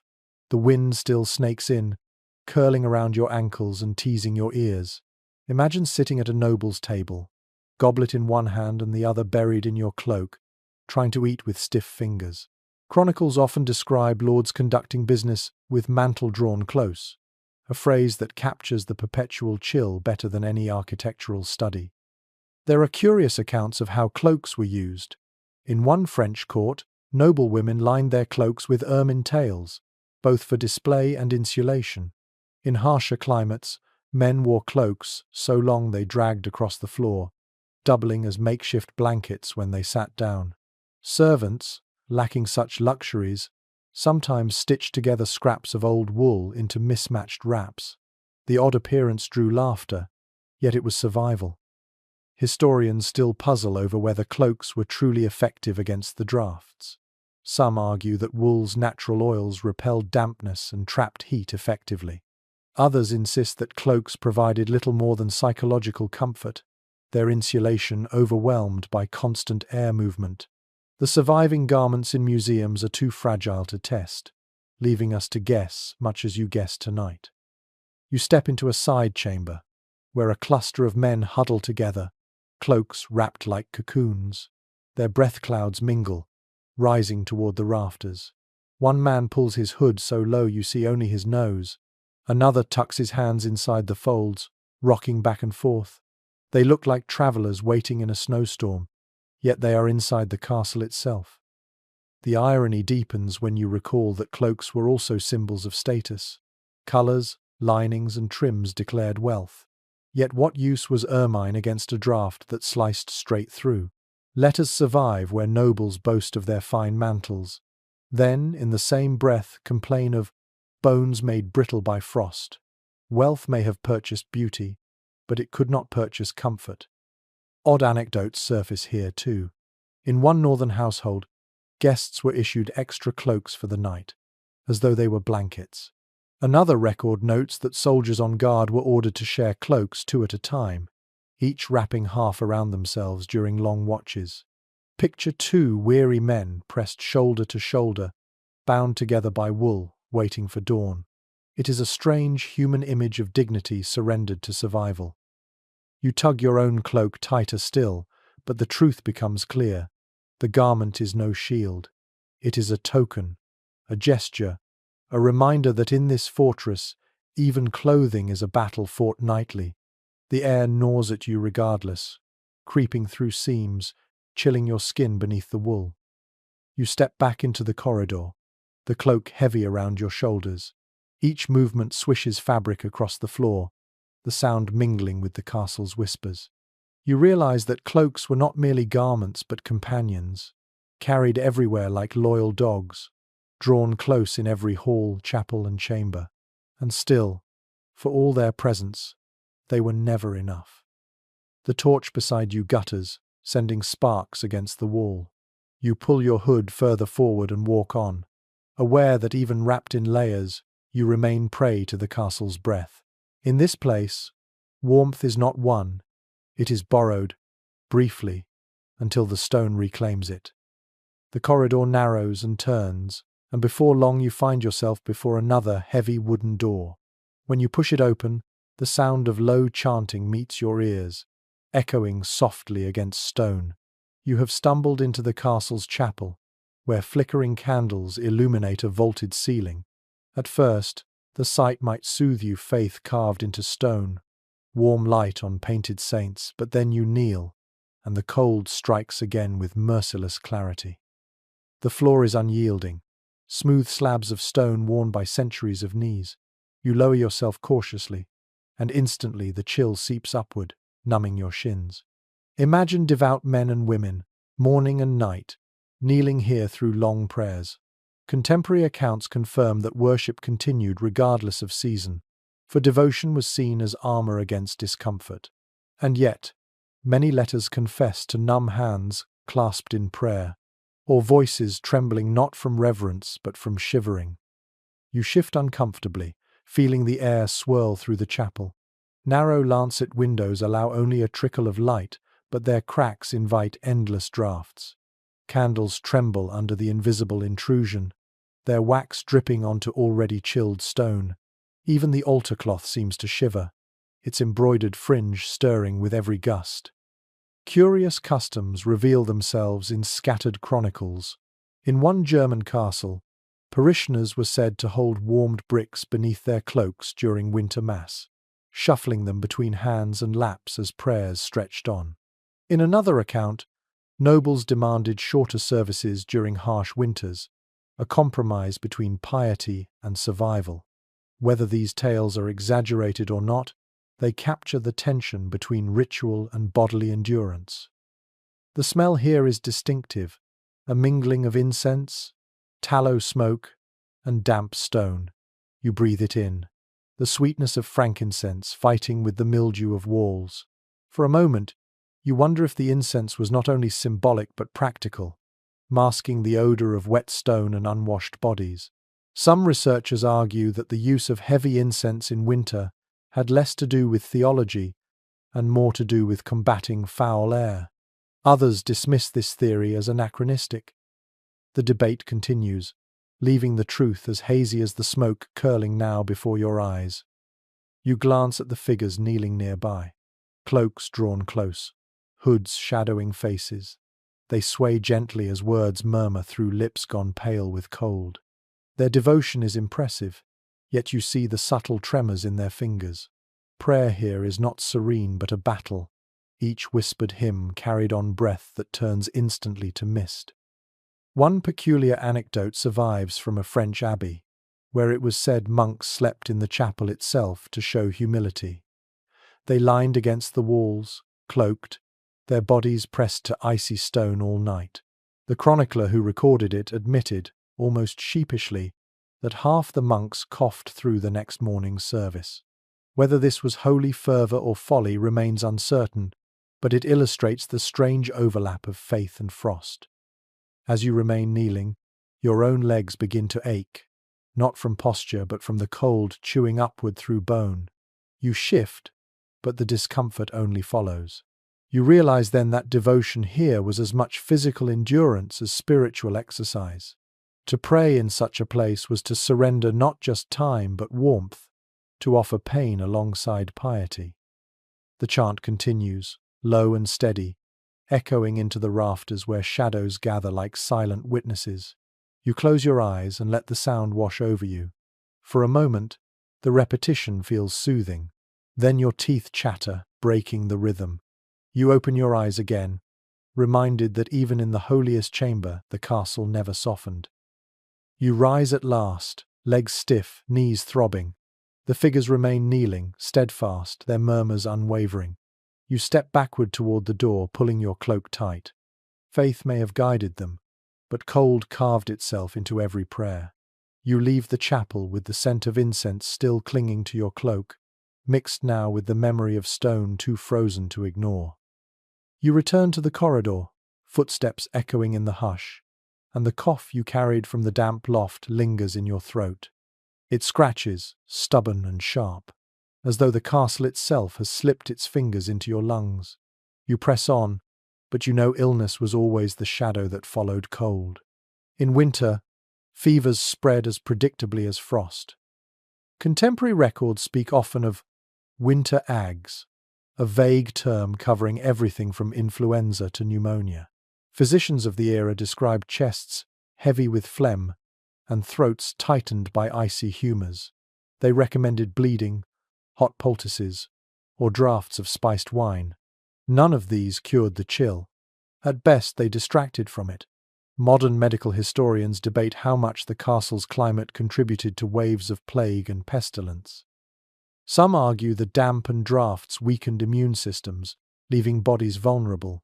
Others insist the real culprit lay in poor sanitation and malnutrition, with the cold merely compounding misery. Either way, illness was constant company. You stop by a window slit, watching your breath fog and vanish. Imagine trying to recover from fever here, shivering in a chamber where even water jugs froze. One noblewoman's letter describes wrapping her child in 3 layers of wool, only to wake and find the boy blue about the lips. Another account from Burgundy mentions servants carrying blankets to the chapel to pray over their lord's sickbed, though the stone beneath remained icy, mocking their faith. There are curious remedies scattered in chronicles. Some households placed heated bricks at the foot of the bed, then sprinkled herbs like sage or thyme, believing the vapours would ease coughs. In Italy, one physician prescribed dried toad powder mixed into wine as a cure for chills. Whether anyone was truly helped is doubtful, but desperation birthed creativity, however strange. You cough again, the sound loud in the silence. The air is sharp, scratching your lungs.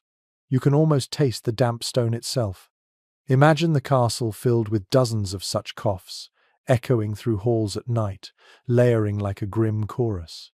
This was winter's music, not the crackle of fire or the hymn of choirs, but the ragged rhythm of sickness spreading through walls too cold to resist it. Scholars often ask whether the Little Ice Age worsened these winters. Some evidence suggests colder seasons struck Europe between the 14th and 17th centuries, intensifying hardships. But debates persist. Was climate the villain, or simply the stage upon which disease already danced? The records are unclear, yet the suffering they describe is undeniable. Odd little stories bring the reality closer. A chronicler in Scotland wrote of a lord whose beard froze stiff during a fever, the condensation from his laboured breathing turning to icicles. In Germany, a diary records that servants broke ice from water meant to prepare herbal teas for the sick. Both anecdotes sound almost absurd until you stand here, breath fogging, lungs aching, realizing they are utterly plausible. You move again, down a stair toward a smaller chamber. The smell here is sour, the unmistakable scent of illness clinging to the air. You picture a patient curled beneath furs, sweat soaking into straw even as the body trembles from cold. The paradox is cruel. Fevers raged while the air itself froze. Sickness was both burning and freezing, trapped in a body fighting against the stone's indifference. And yet, people survived. They wrote letters, kept accounts, raised families within these walls. You find yourself marveling at their resilience, even as you rub your chest against the cough. Perhaps survival itself was the castle's greatest miracle, not its battlements or towers, but the stubborn endurance of those who lived here, night after night, illness after illness. You step back into the stairwell, the cough still scratching your throat. The castle exhales its damp breath around you, and you know that disease was not an intruder, but a resident, welcomed by the stone. You walk on, understanding that every shiver tonight is not only discomfort, but a reminder of centuries of frailty carved into these very walls. You make your way back toward the great hall, but before you reach it, you notice another chamber alive with muffled sounds. When you step inside, the first thing you see are animals' dogs stretched before the hearth, a goat tethered in the corner, even a small pony shifting in the straw. At first it seems absurd, livestock indoors, but then you feel the difference. The air here is warmer, just barely, as though the collective breathing of creatures has pushed the cold a little further away. Medieval records confirm what your eyes show you. Animals often shared space with humans, not only in peasant cottages but sometimes within castle walls. Dogs were constant companions, hunting hounds, lapdogs, guard dogs, and their body heat was prized almost as much as their loyalty. Chroniclers even remark on nobles allowing favoured hounds to sleep at their feet during banquets, a gesture of affection and practicality alike. You step closer to one of the dogs, its flank rising and falling with steady breath. The warmth radiates outward, subtle but real.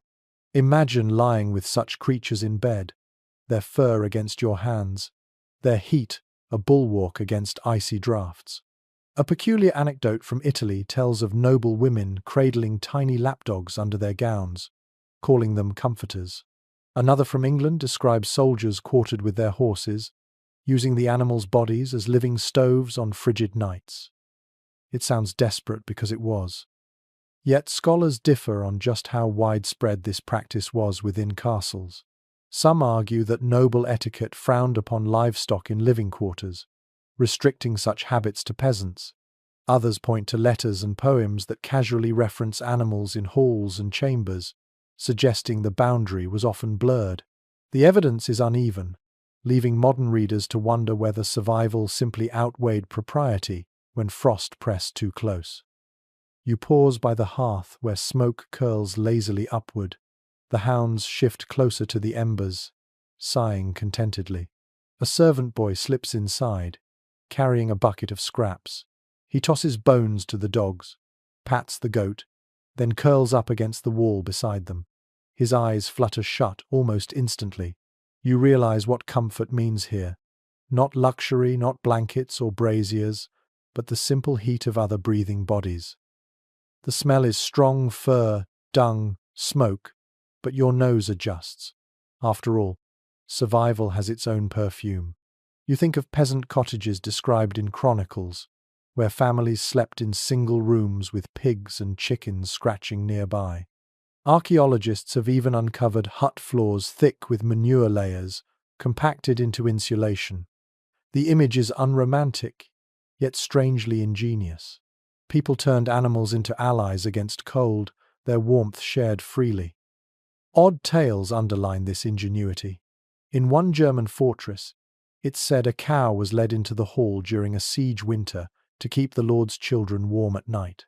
In another, falcons were tucked beneath covers by their handlers, prized both as hunters and as hand-warmers.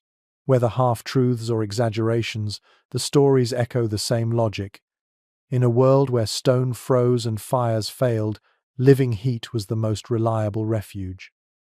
You crouch beside the boy now sleeping with dogs at his side. His face relaxes in slumber, breath even, hands warmed against fur. You envy him, though the floor beneath is hard and the air still cold.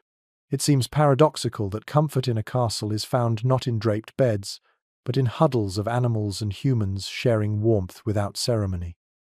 When you rise again, The room feels smaller, filled with soft breathing and faint rustles.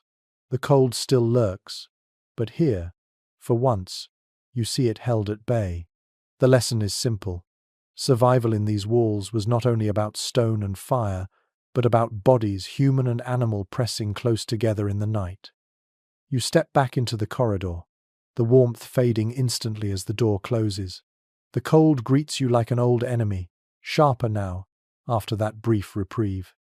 You walk on, realizing that in a medieval castle, even companionship with beasts was a form of resistance, a reminder that warmth could be borrowed, however humbly, from the shared persistence of life.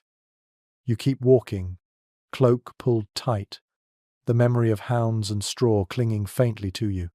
Yet once away from their breathing warmth, the air feels sharper than before, a knife sliding back into its sheath. You find yourself in another chamber, smaller, with low ceilings and soot-stained beams overhead. Here the air is dense with the faint aroma of heated stone. At first, you mistake it for another hearth, but then you see the trick, a row of smooth rocks laid beneath blankets on a wooden bench.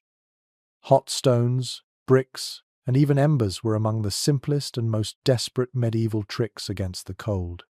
Servants heated them in the kitchen fire, wrapped them in cloth, and carried them into bedchambers. They were placed at the foot of the bed, tucked under cloaks, or slipped into boots.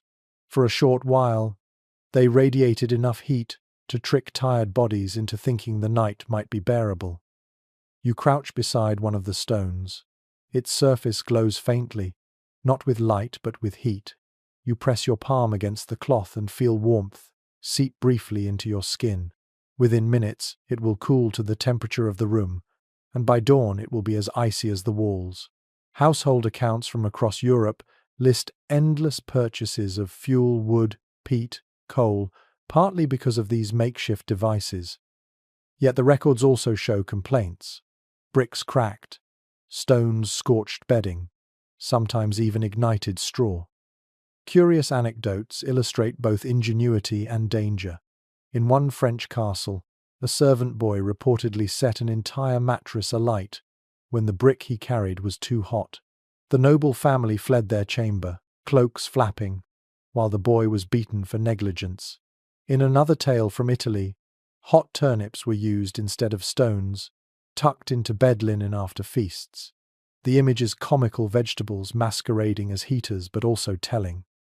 People reached for anything that could hold a little warmth. Modern historians argue over how effective these methods really were. Some suggest that hot stones extended comfort by only an hour or two, barely long enough for sleep to come. Others believe the psychological benefit, knowing there was at least a pocket of warmth, was as valuable as the heat itself.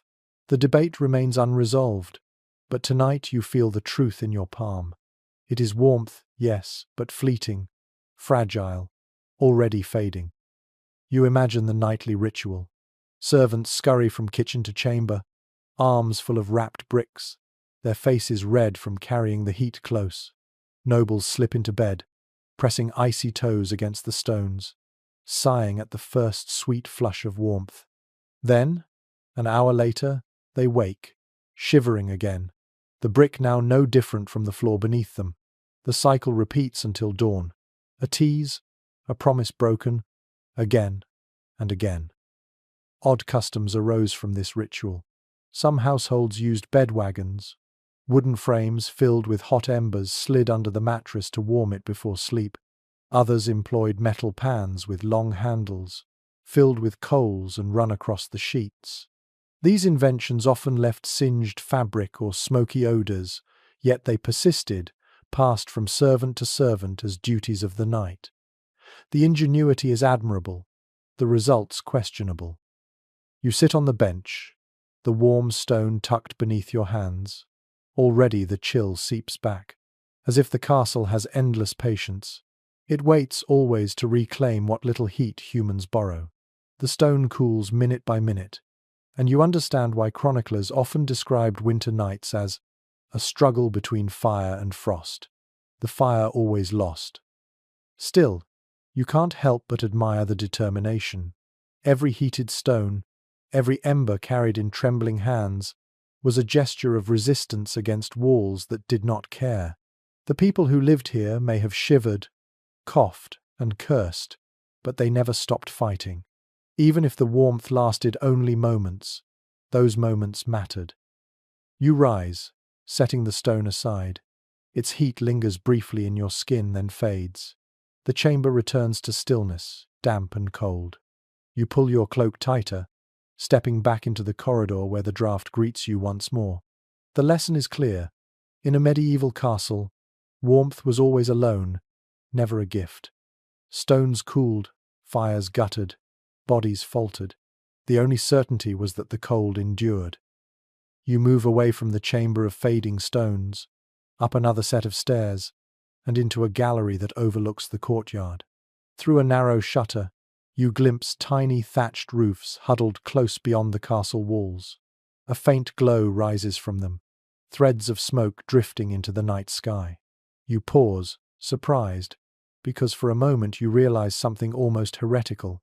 The peasants out there, in their humble cottages, might be warmer than you are inside this grand fortress. It is consistently noted in chronicles that peasant homes, though simple, often held heat better than castles. Low ceilings trapped warmth. Hearths smoked terribly, filling cottages with haze, but the smoke itself clung to thatched roofs, creating insulation. Families, livestock, and belongings, all crammed into a single room, generating shared warmth by sheer proximity. Archaeological excavations reveal packed earth floors blackened with soot and ash, layers that functioned like primitive insulation. You press closer to the shutter, the cold stone biting your cheek. Imagine a peasant family crouched around a central hearth, eyes watering from smoke, but bodies sweating against the fire. A traveller from Flanders once wrote that he found more relief in a shepherd's hut than in a baron's chamber. Another curious anecdote describes a noble visiting his tenants on a winter night and remarking bitterly that their cottage was as hot as a baker's oven, while his own hall mocked the fire like a winter field. Historians argue about whether this comparison is fair. Some suggest the warmth of cottages came at the expense of suffocating air and constant risk of fire. Others insist that the contrast between smoky comfort and stone misery was real, supported by countless noble complaints. The truth likely lies between. The peasants endured smoke and filth, but at least they did not freeze as readily. You imagine yourself leaving the castle tonight, stepping into one of those huts. The floor uneven, the ceiling low, chickens rustling in the corner, children pressed against their parents on a shared straw bed. It would smell of dung and wood smoke, of unwashed bodies and animals. And yet, compared to the castle's damp emptiness, it might feel almost like heaven. A peculiar survival method comes to mind: peat fires. In northern lands, peasants burned peat bricks, which smouldered steadily and filled homes with acrid smoke. Nobles sometimes mocked the smell, yet many letters show envy for the steady warmth those bricks produced. One nobleman wrote grudgingly that the poorest hut oft outshines the richest hall, for their fire clings where ours flees. That bitter line lingers in your mind as you shiver against the shutter. The irony sharpens. Castles, built as symbols of power, turned out to be some of the coldest places to live. Their strength lay in defense, not in comfort. The very thickness of their walls trapped dampness and repelled heat. By contrast, a cottage cobbled together with mud and timber often did better at preserving warmth. Prestige in this sense carried a penalty. You step back from the window, the distant glow of peasant hearths still etched in your mind. You realize that many who lived within the castle likely envied those fires. Letters survive where noble women complained of longing for the humble smoke of the cottages. Their words carry both disdain and yearning, as though they recognized the irony but could never admit it openly. The draught snakes through the shutter once more, and you pull your cloak tighter. Beyond the walls, the peasants huddle, coughing in smoke but basking in warmth. Inside, you stand among stone and silence, surrounded by grandeur but shivering to the bone. For the first time tonight, you wonder which life was truly harsher, the smoky heat of the cottage, or the majestic frost of the castle. You leave the gallery and find yourself in another stretch of passage, this one quieter, dimmer, as though the castle has drawn in its breath. The silence reminds you that nights here were not just cold, they were long. The rhythm of life shifted with the seasons. In winter, darkness fell early and lingered until morning, stretching the hours of discomfort into an ordeal that seemed endless. Contemporary sources make this plain. Chronicles note that in winter, peasants and nobles alike retired earlier, sometimes as soon as dusk. With little light and less warmth, there was little to do but retreat beneath blankets. Some letters describe the long night of winter, when the fire burns to ash before sleep is finished. It wasn't simply cold, it was time itself that felt hostile, each hour magnifying the frost in your bones. You step into a chamber where a small group has already settled for the night. They lie curled beneath piles of blankets, shoulders hunched, faces half buried, trying to conserve what little warmth their bodies generate. The stillness is striking. Breathing becomes the only sound, slow and heavy, a rhythm that almost lulls you. And yet, you notice the twitch of shoulders, the occasional cough, the shuffle of feet seeking comfort that never comes. A curious anecdote survives in a letter from a noblewoman in Burgundy. She confessed to sleeping nearly 12 hours each night in winter, not from leisure but from necessity. The dark forces us into bed, but the cold keeps us from rest, she wrote. Another account describes monks who rose before dawn for prayers, shivering in cloisters so icy that the ink froze in their quills when they attempted to write afterward. These details make you glance at your own fingers, stiff already from the castle's breath. Historians continue to discuss how medieval people coped with such long nights. Some argue that segmented sleep, 2 shorter periods with waking in between, was common. During that waking interval, people might pray, mend clothes, or even visit neighbors. Others question whether this was truly widespread, pointing to evidence of people simply sleeping as long as darkness lasted. The debate remains unresolved, but either way, the result was the same.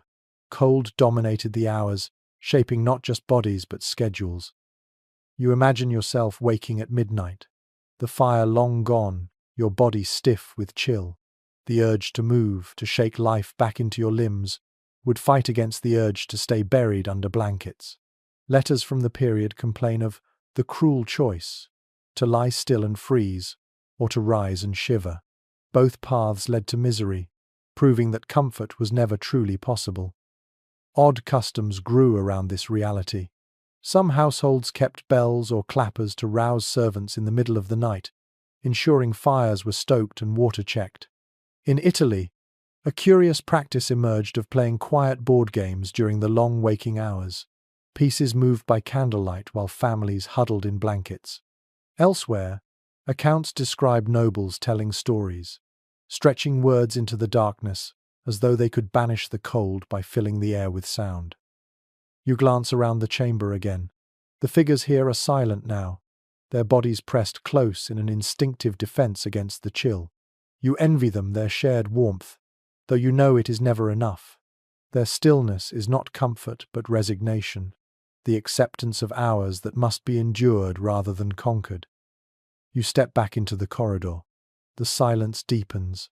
Time itself feels slower, each minute drawn out by the weight of frost. The castle does not sleep. It waits, its stones content to trap you in the stretch of night. You realize that this was winter's greatest cruelty, not the sharp sting of air, nor the damp walls, nor the draught through every slit. It was the way time itself lengthened, making every hour of discomfort feel eternal. You climb another flight of spiral stairs, the air thinning with each step. The stones here are slick with frost, and your hand clings to the railing as though it alone keeps you steady. At last you emerge into a small tower chamber, open on one side to the night.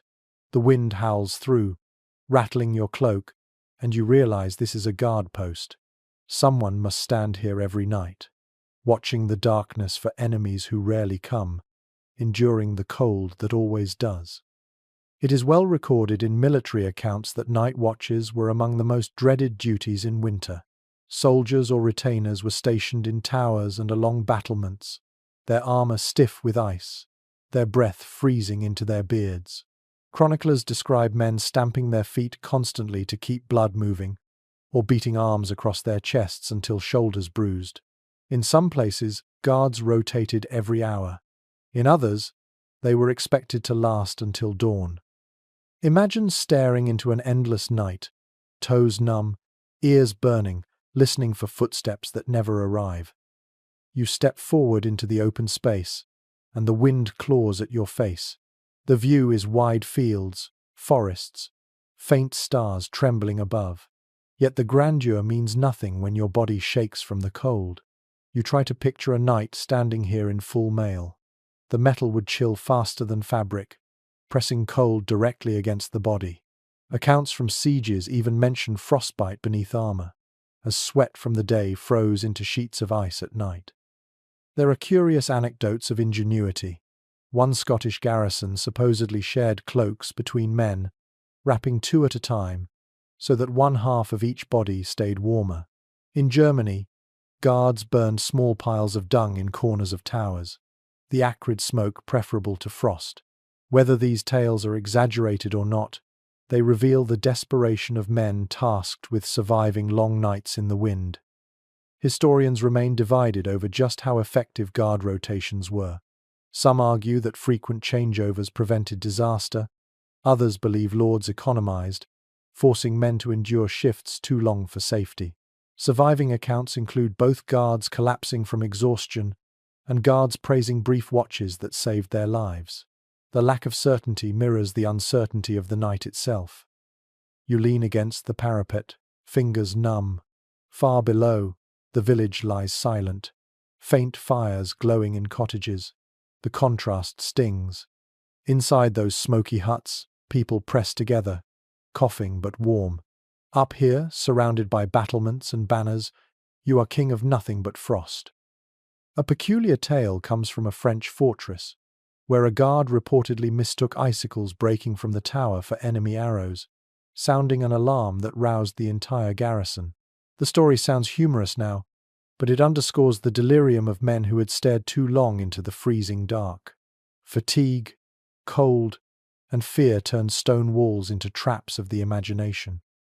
Your own ears ache, stinging until they feel like shards of glass. You tug your hood lower, but the wind slips in regardless. Your hands shake, and you know you could not last long here without relief. Yet night after night, men did. They stood watch in armor, eyes watering, jaws clenched, their very presence a promise of safety for the castle. They endured the unendurable because duty required it. You step back from the open side of the chamber, retreating to the stairwell. The wind follows, echoing down the spiral like a predator that refuses to be shut out. As you descend, you think of those countless guards who left pieces of themselves on the battlements, ears, toes, fingers, sometimes lives. The cold claimed them silently, as effectively as any sword. The castle may have kept enemies at bay, but every winter it waged its own siege from within, and the men who stood here, night after night, were its most expendable casualties. You descend from the tower, ears still burning from the bite of the wind. The stairwell spirals endlessly downward, the stone groaning faintly under your boots. At last you emerge into another corridor, darker than the rest. Here the silence is thick, broken only by the whisper of the wind slipping through unseen cracks. You pause, and suddenly you hear it, a long, low moan that seems to rise from the walls themselves. At first you think it might be voices. The sound is mournful, fluctuating with the gusts. In truth, it is nothing more than the night air threading through narrow gaps, but to the people who lived here centuries ago, such noises were anything but ordinary.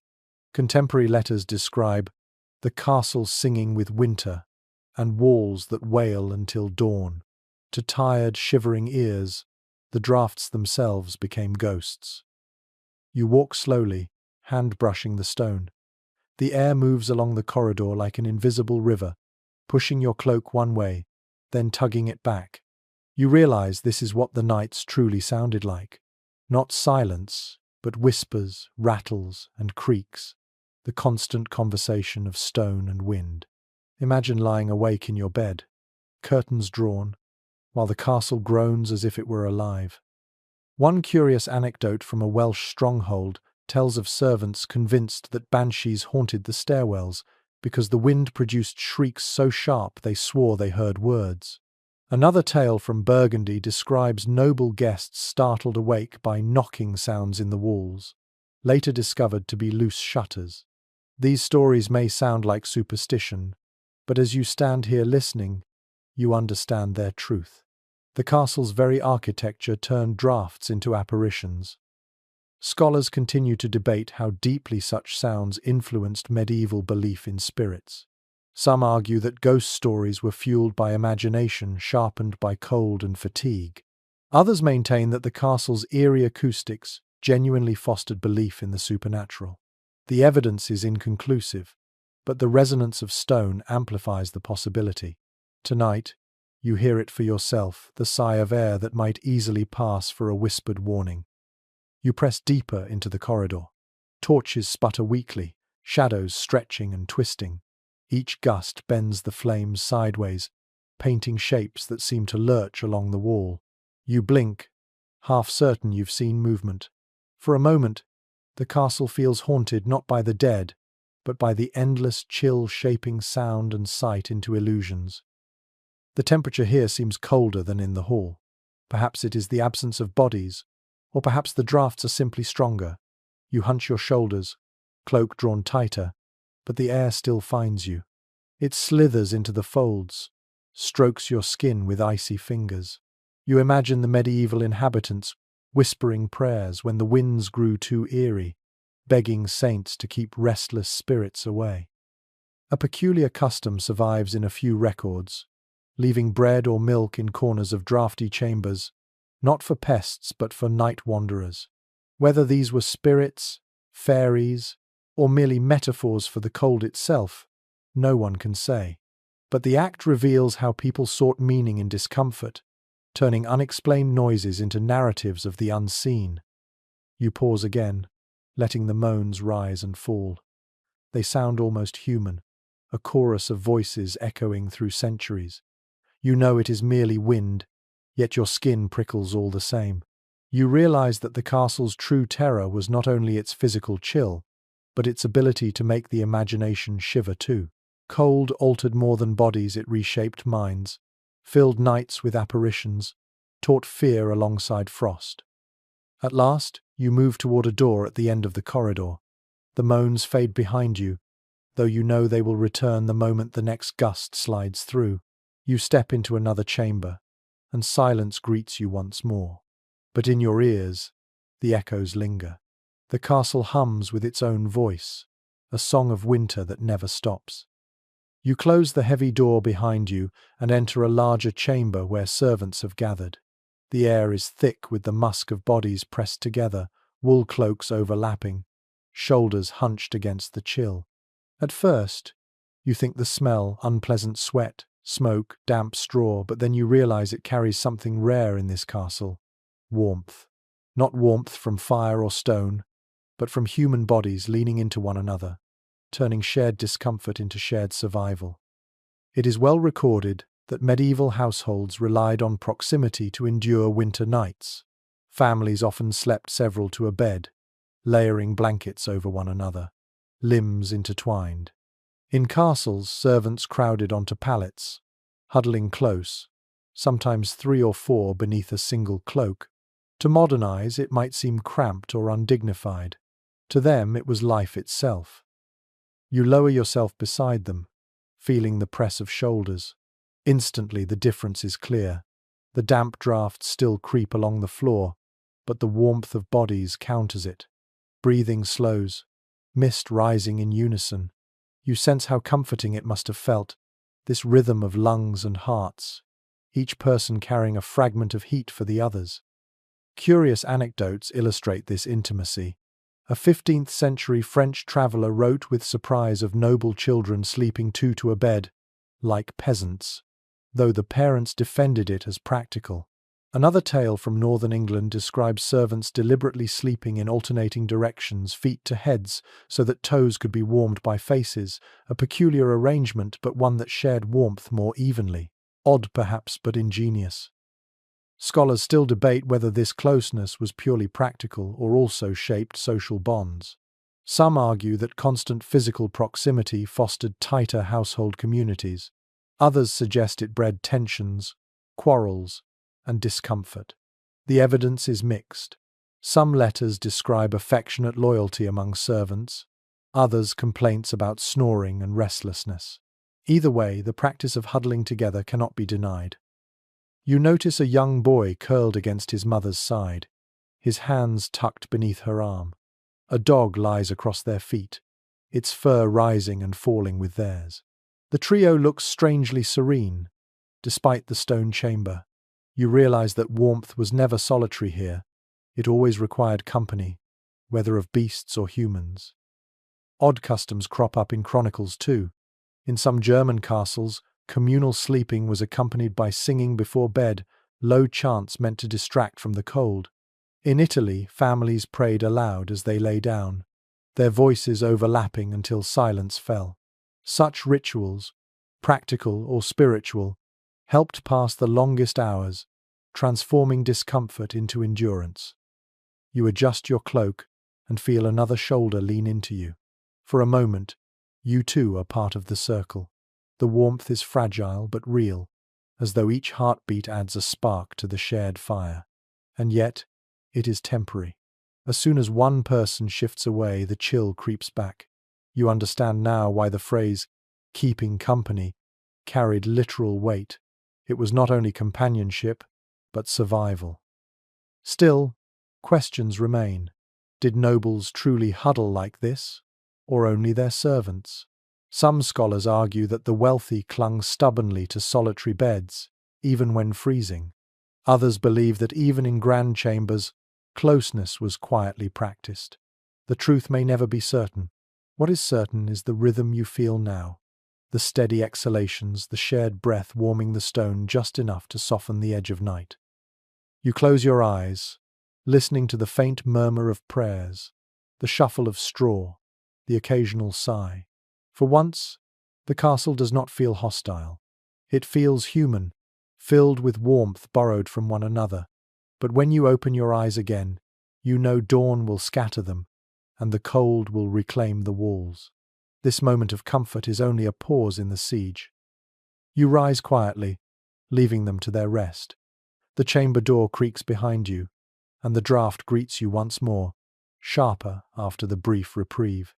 You walk on, understanding that in a medieval castle, warmth was never yours alone. It was something shared, fragile, and fleeting like life itself within these walls. You step back into the corridor for what feels like the last time tonight. The castle seems quieter now, as if even the stone has grown weary of its own breath. You wander slowly, every step echoing across flagstones that have tested your patience since the moment you entered. At last you find yourself in a small chamber overlooking the courtyard, a place where the night and the fortress seem to merge. You stop there, cloak wrapped tight, and reflect on what the hours have shown you. Everywhere you have gone, the cold has followed.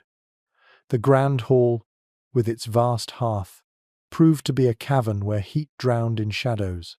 The noble chambers, hung with tapestries and layered with velvet, still bore frost on their windows and draughts through their shutters. The servants' loft revealed hands cracked by frostbite, toes stiff and raw.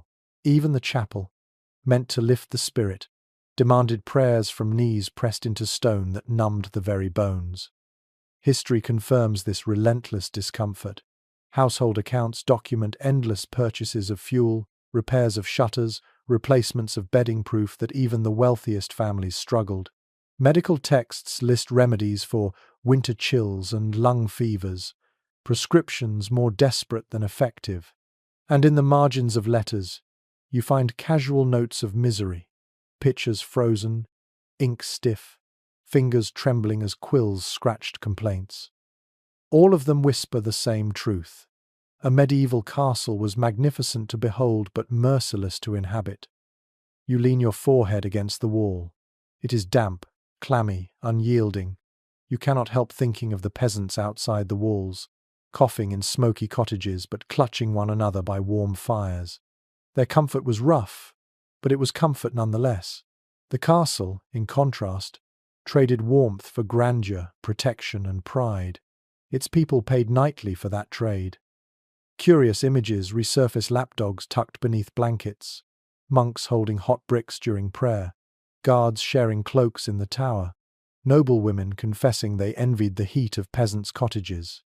Odd customs, strange adaptations, desperate tricks, all these were testaments to resilience. Yet they also underscored the futility. No matter the strategy, the cold always won. Scholars continue to debate the extent of this suffering.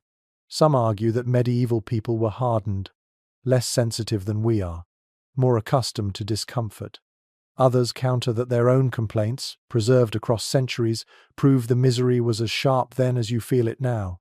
The disagreement may never be settled, but your body tonight leans toward the latter. The wind rattles the shutters once more. It sounds like a sigh, weary but victorious.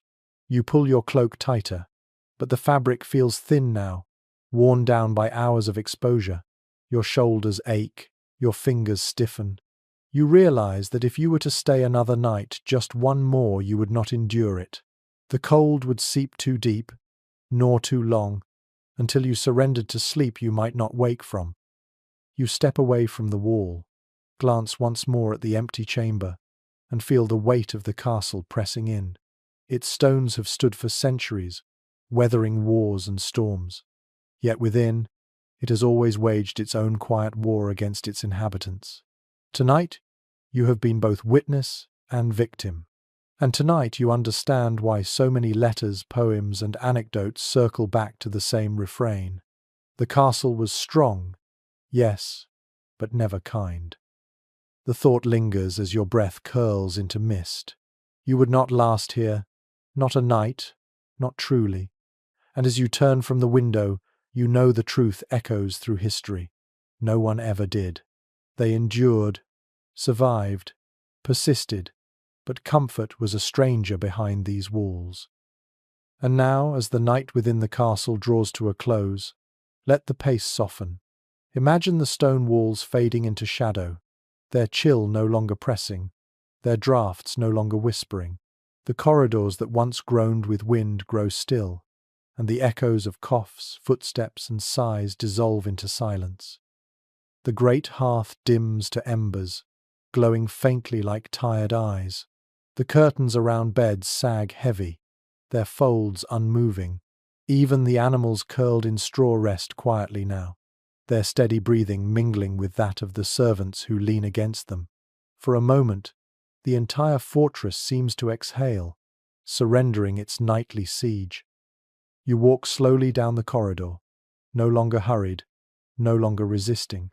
Each step carries less weight, as though the stone itself grows softer beneath your feet. The air remains cool, but not cruel. It settles gently now, no longer biting. Where once you felt haunted by draughts, you now hear only a lullaby of quiet wind, wrapping around you like a blanket.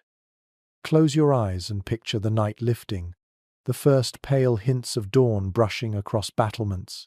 In the cottages beyond the walls, smoke curls upward again, signaling warmth returned. In the castle too, fires will be stoked, voices will stir, life will begin again. But that belongs to tomorrow. Tonight, the cold fades, and with it, your need to resist. Let your shoulders loosen, your breath deepen, your thoughts slow. The castle may be eternal, but the night is not. Morning always comes, and with it, release. Allow yourself to drift into that quiet certainty now, carried gently into sleep. Sweet dreams.